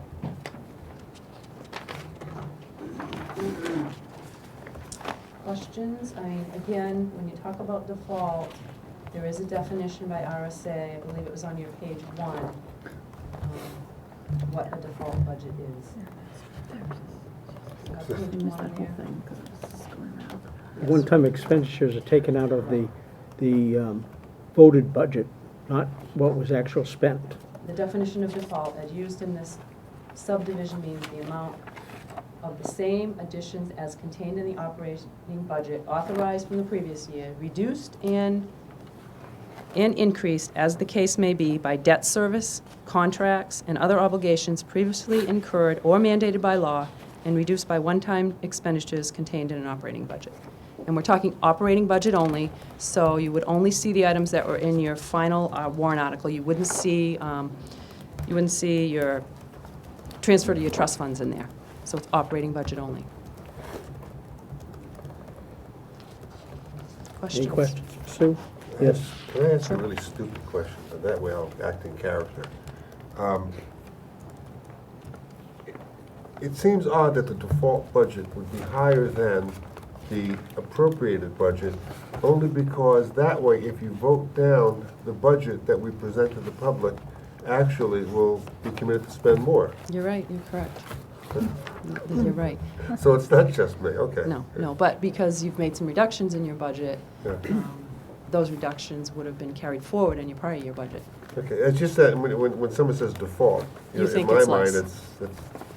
that's below the bottom line. But I see what you're saying now. Okay, thank you. And the reason behind the default budget, it was one of the provisions put in behind Senate Bill 2 was to ensure that school districts get at least the funding that they need to operate.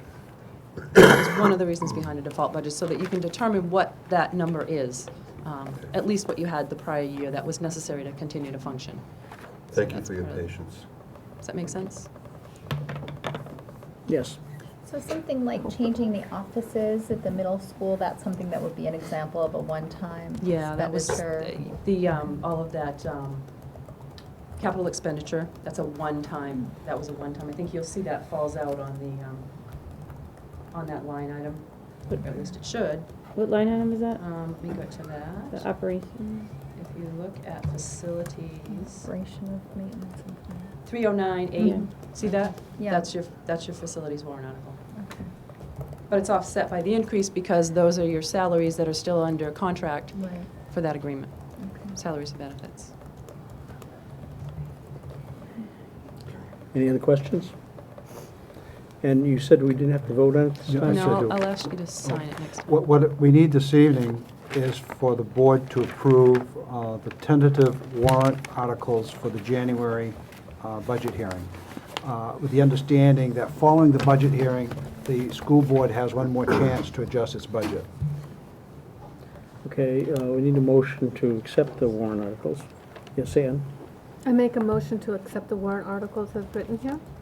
Second. Second by Megan. Any further discussion on it? Okay, all those in favor of the motion, raise your hand. All those opposed? One. Jim opposes it. Okay, passes. And what I would suggest is that she wants more time to make sure that she's got her figures correct with the default budget, and we'll come back in January and present that to you, but we can go ahead and get this meeting ready for the January. Okay? Okay. The other item that's under action here that I have for you, I presented you this evening the names that have been forwarded to my office from the PTO, the student representation, the student senate, the guild administration, and I will read the names, and then I would request a motion from the school board to officially appoint these individuals to the superintendent screening committee. PTO is John Moore from Madbury and Julie Reese from Lee. The student representative is John Parsons, class of 2013.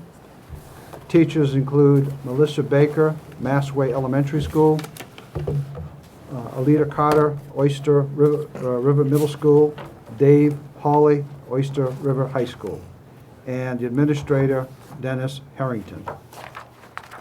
And tonight, we're going to pick the community members and the school board members. But following this, but right now, what I need is a motion for the board to officially appoint these individuals to the superintendent screening committee. Sam?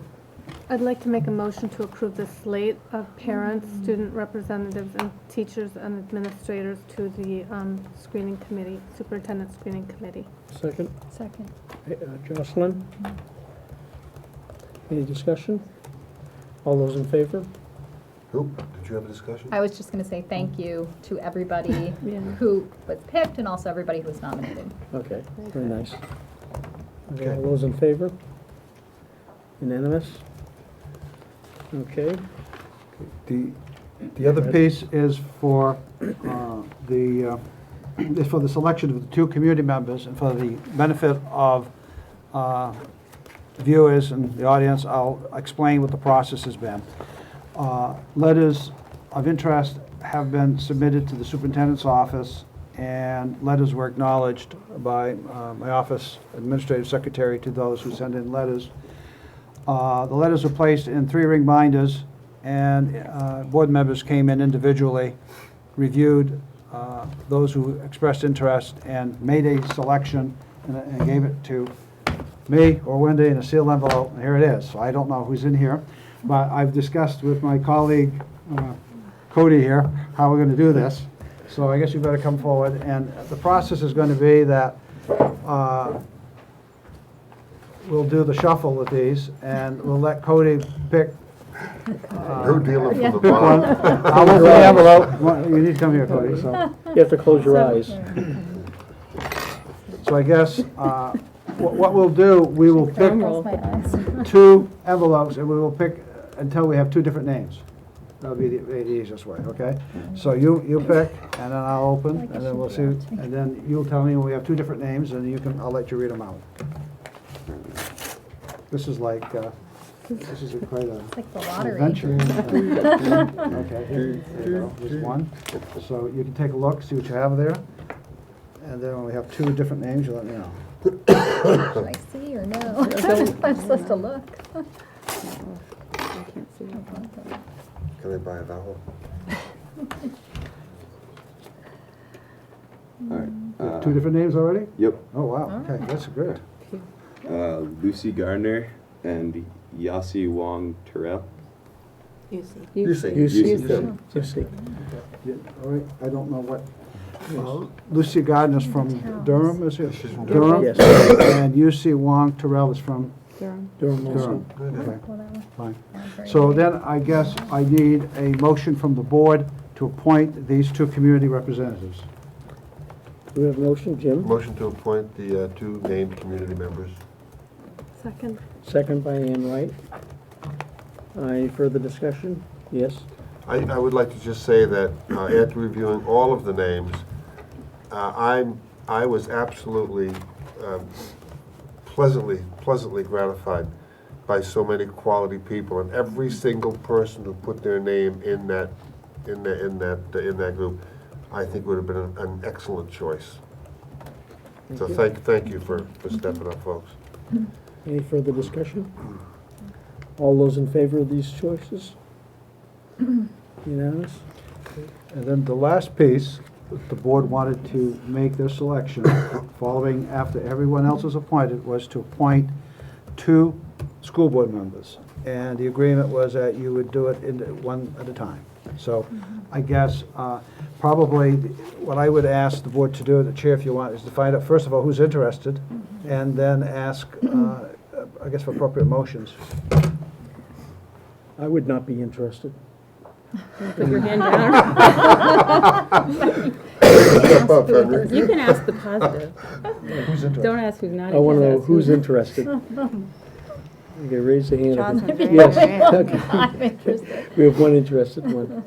Anybody else? Lane says she- Ann Lane, Ann Wright. You'd be interested? Sean, we're already in trouble. And Krista. No, Oh. no, not Krista. Oh. Krista I was thought your hand went just up. putting her hair behind her Okay. ear. Not Sit Krista. on your Big hands. difference. There's 5 people interested. Now, how did you want to No. handle the vote? No, there's 4. There are 4 people. I see 4, rather. Ann Lane, Wait, yeah. Jim, Ann Wright, and is it Jocelyn? No. So I guess, you people have decided that what you wanted to do is by motion. So I guess it's your time, it's your turn now. Well, I think, to- Go ahead. we had discussed each of the people who wanted to serve on the committee to say why they wanted to serve on the committee, and then we make the nominations and the motions, just like we do with chair and vice chair. Okay. I believe that's how we said it. Okay, we'll start with Ann. In the interest of transparency, when I ran for the seat back in February, I ran primarily to be involved in the selection of our next superintendent. I don't think I have any more reason than that. Okay. Jim? I've got the time. Very good. That's one of the requirements. No, I think it's a very, very important decision for the next several years, and hopefully, the next superintendent we choose will be acceptable to all the players in the community. And it appears that we've got a very good diverse screening committee, which I'm very happy about, and I would look forward to working with them. Ann? I think this is one of the most important decisions that the school board can make. I have a lot of experience with our schools. I have children who've gone through elementary, middle, and high school. Well, hasn't gone through the high school yet. He's still there. Hopefully he will go through it someday. But so I know our schools well, and I think I could be an asset to the committee. Jocelyn? I feel like I should have prepared a resume. Well, you know, like probably everyone volunteering half the time at this point, which I think is important because it is a commitment. Obviously, I have young children who are coming up into the system, one in the system, one almost in the system, so I have, you know, a long-term focus on the success of the district. And another piece that I think is important, and I can't say that I know, and I shouldn't know the representation of people on this list, but I do have a child with an IEP, and I think that's valuable to have someone who knows a little bit about that process, helping pick a superintendent. Excellent. Now that we've heard from all of them, how do we do the I vote? believe it's appropriate to have a motion to appoint one and then a motion to appoint the other. Okay. I want to make a motion that Jocelyn be appointed as a school board rep on this screening committee. Second. Second for Megan. Any discussion? All those in favor of Jocelyn being Vote on? for myself. Oh, Is okay. that what you're saying? Okay, then she's chosen. Next nomination? I nominate Well, maybe someone else should. Ann Lane to Second. be on the, second by Jim. Any discussion? All those in favor? Oh. 4. All those opposed? 2. And you're not voting? Oh, can I vote? Yeah. Yeah, you can vote. I vote for myself, of course. Okay. You think you voted against yourself. Okay, well, it fills the 2 positions. Okay?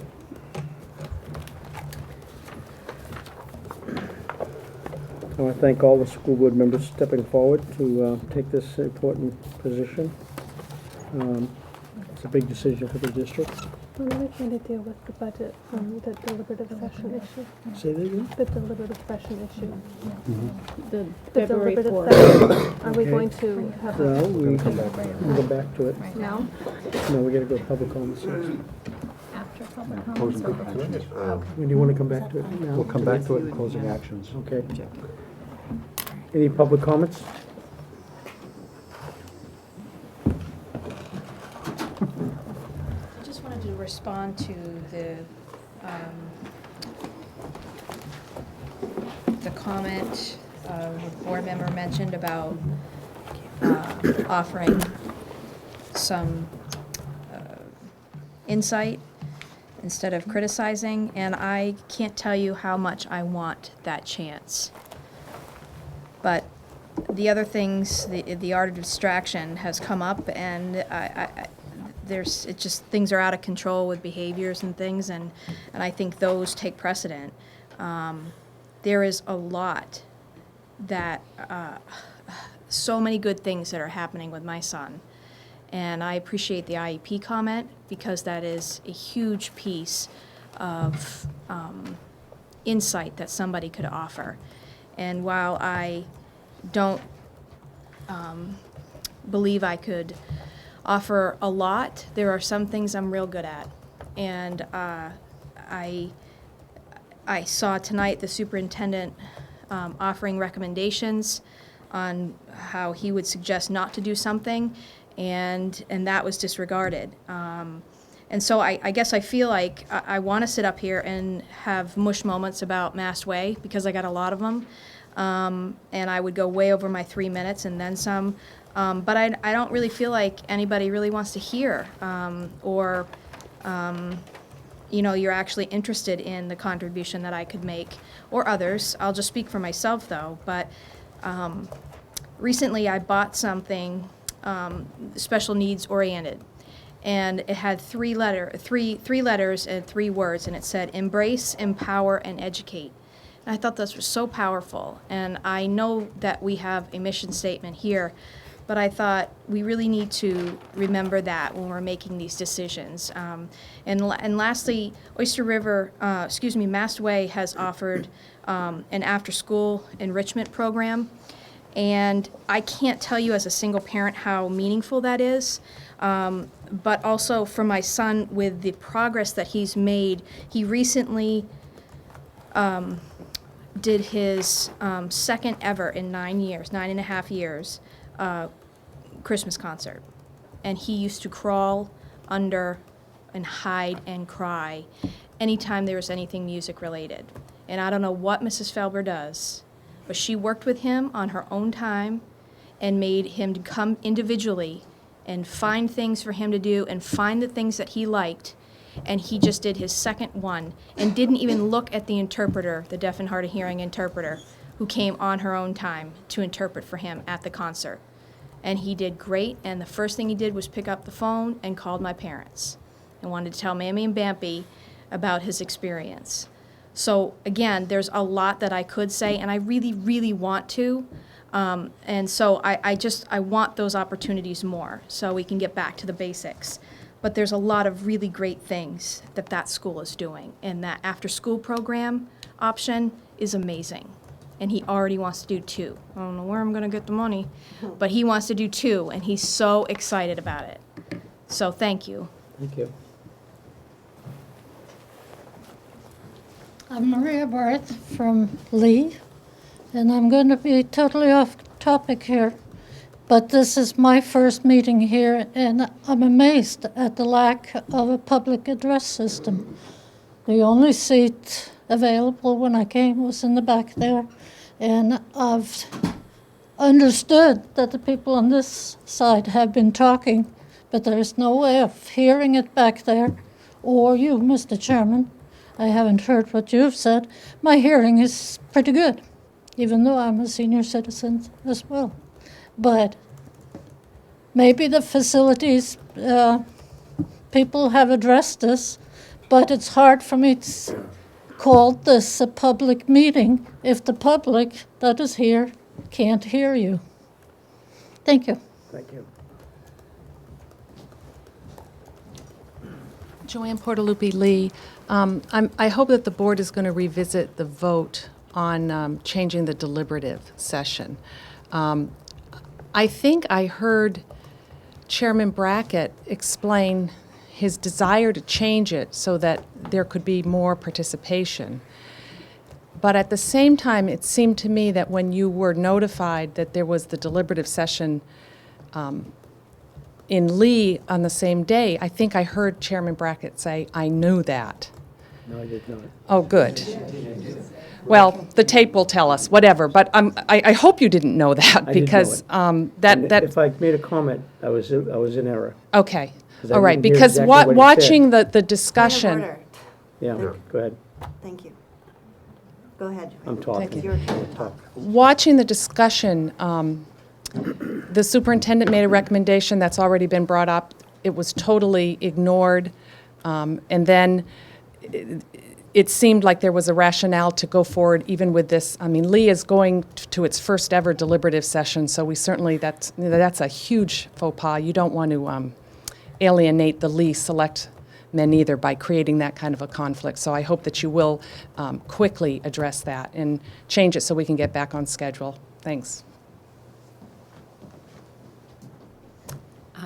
Tracy Schrader, Durham. I want to second that. The deliberative session has been on the calendar for quite some time. And I have been at deliberative sessions where we had to go into the multipurpose room because they were full. Just because last time there were only 50 people, I think it shows the interest. And I think that if there's great interest, a lot of people show up.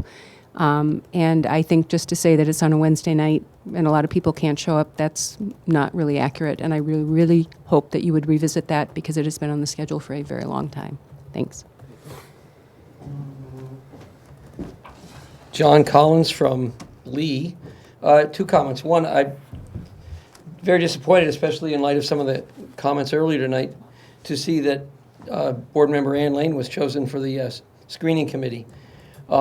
Given what is now a matter of public record, her treatment of a teacher on the principal search committee last spring, and our efforts to find out what transpired at a meeting at the Durham Town Council on May 6th, where the Guild and the board leadership met about that incident, and then the recent events. How can you expect the teachers who have volunteered to serve on this committee to do so and not feel threatened and inhibited? I think it's an extremely insensitive and just blatant disregard for, and just lack of recognition of what you're doing and what's involved and what's going on.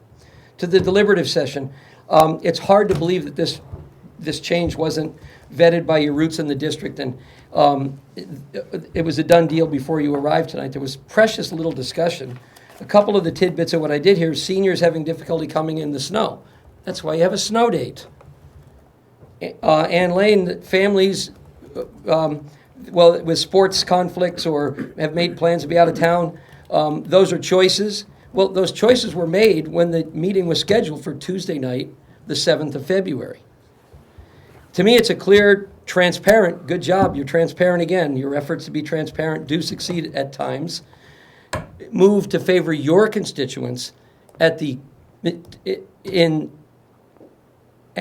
to disenfranchise families who will have great difficulty coming on a Sunday when they have other plans.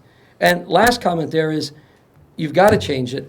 There's this thing about equally situated, having equal access, voting rights and things like that. I think the courts would certainly be interested in the Lee voters being disenfranchised.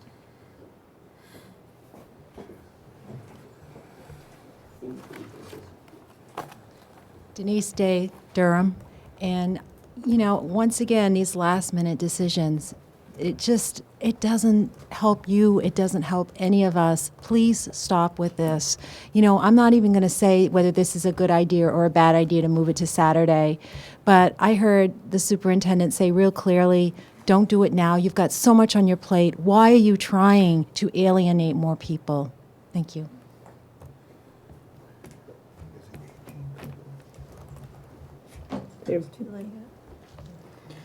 David Taylor, Durham. I'm sorry I was late to the meeting tonight. I was down the hallway listening to the jazz choir and drum band and the jazz band.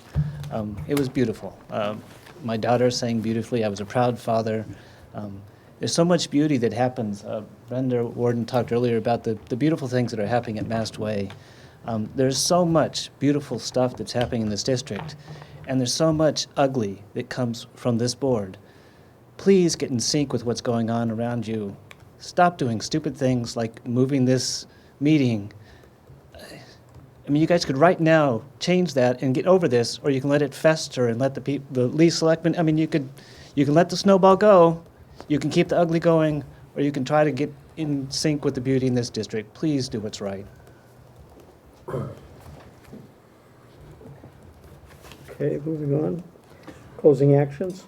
I would recommend under here that if you could, that if you want to revisit the deliberative session decision, you need to have a motion from someone who voted in the affirmative. Yeah. Yes, Ann? I vote to revisit the deliberative session date. Okay. I second it. Obviously. All those in favor? Thank you. Oh, excuse me, that's okay, that's all right. A second. All those in favor, any discussion? Favor of what? Revisiting. Revisiting. Favor of to revisit. Unanimous? Okay, now does, It's obviously not a topic that I would have suggested a date change to if I had known there was a meeting scheduled in Lee, and the dates were brought to us by our office, our administrative office, as possibilities. So I'm terribly sorry that we made the motion that we did. However, I stand firmly behind my reasons for doing so. My constituents are broad, and I do not believe that we've been serving a great number of them for some time. I think that we're talking about the 11th, date on the 11th.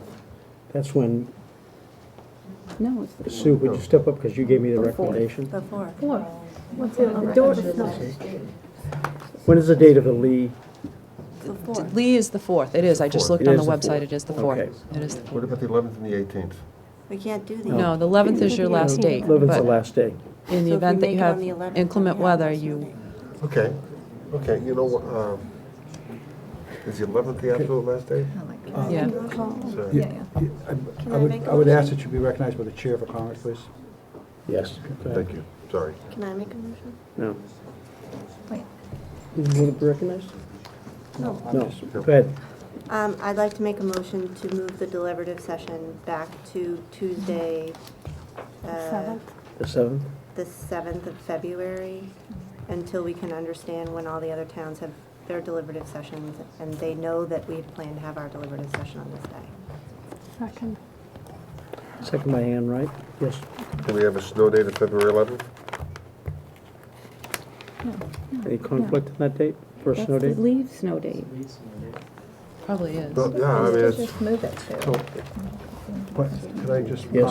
comment? Presently, when is our deliberative session planned? The 7th, The 7th, and our snow date is what? 8th. The 8th. Okay. It would be my recommendation that you follow what we have in place. Yes. I think we should take Lee's advice. I think that this is something if we want to do for the future going forward. I agree with his suggestion about putting it in the calendar. I mean, we just Okay. need consistency. Consistency is very important. That's what I believe. Okay. Any other comments? What's the motion before us? I made a motion to move the deliberative session back to 2/7 with a snow date of 2/8 to accommodate the original budget calendar and the other town, and that the other towns use to build their calendars. Okay, any further Seconded discussion? by Megan? Jocelyn? Who I seconded? seconded it. seconded by There Sam. we go. All those in favor? Aye, okay. Unanimous? Okay, agenda setting planning.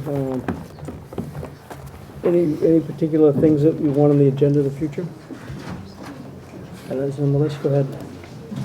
Are we going to ever talk about goal setting, go revisit our goals and see how our progress on that? We can visit it if you'd like. Usually what we try to do is do that a couple times a year. Okay, is that on the list? I don't have it now, but I will put it on the list. Goal setting. Okay. Any other ones, any other suggestions for future agendas? Yes.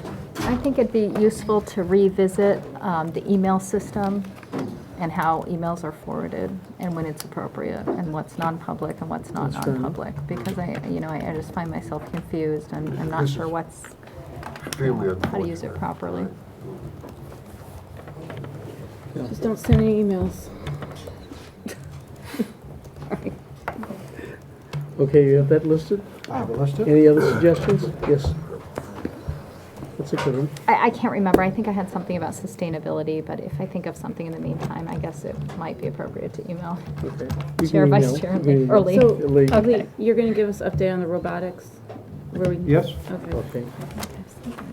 That's good. Any other suggestions? Okay, moving on. The future dates for the meetings is January 4th is a regular meeting, and January 18th is another regular meeting, and then we have a budget hearing of January 12th, Oh, I'm sorry. which is a public budget hearing. Yes. I'm sorry, first an agenda item. We need to decide who's going to do what at the deliberative session. We need to decide that now? Yeah. Yeah, that's a normal thing, but yeah.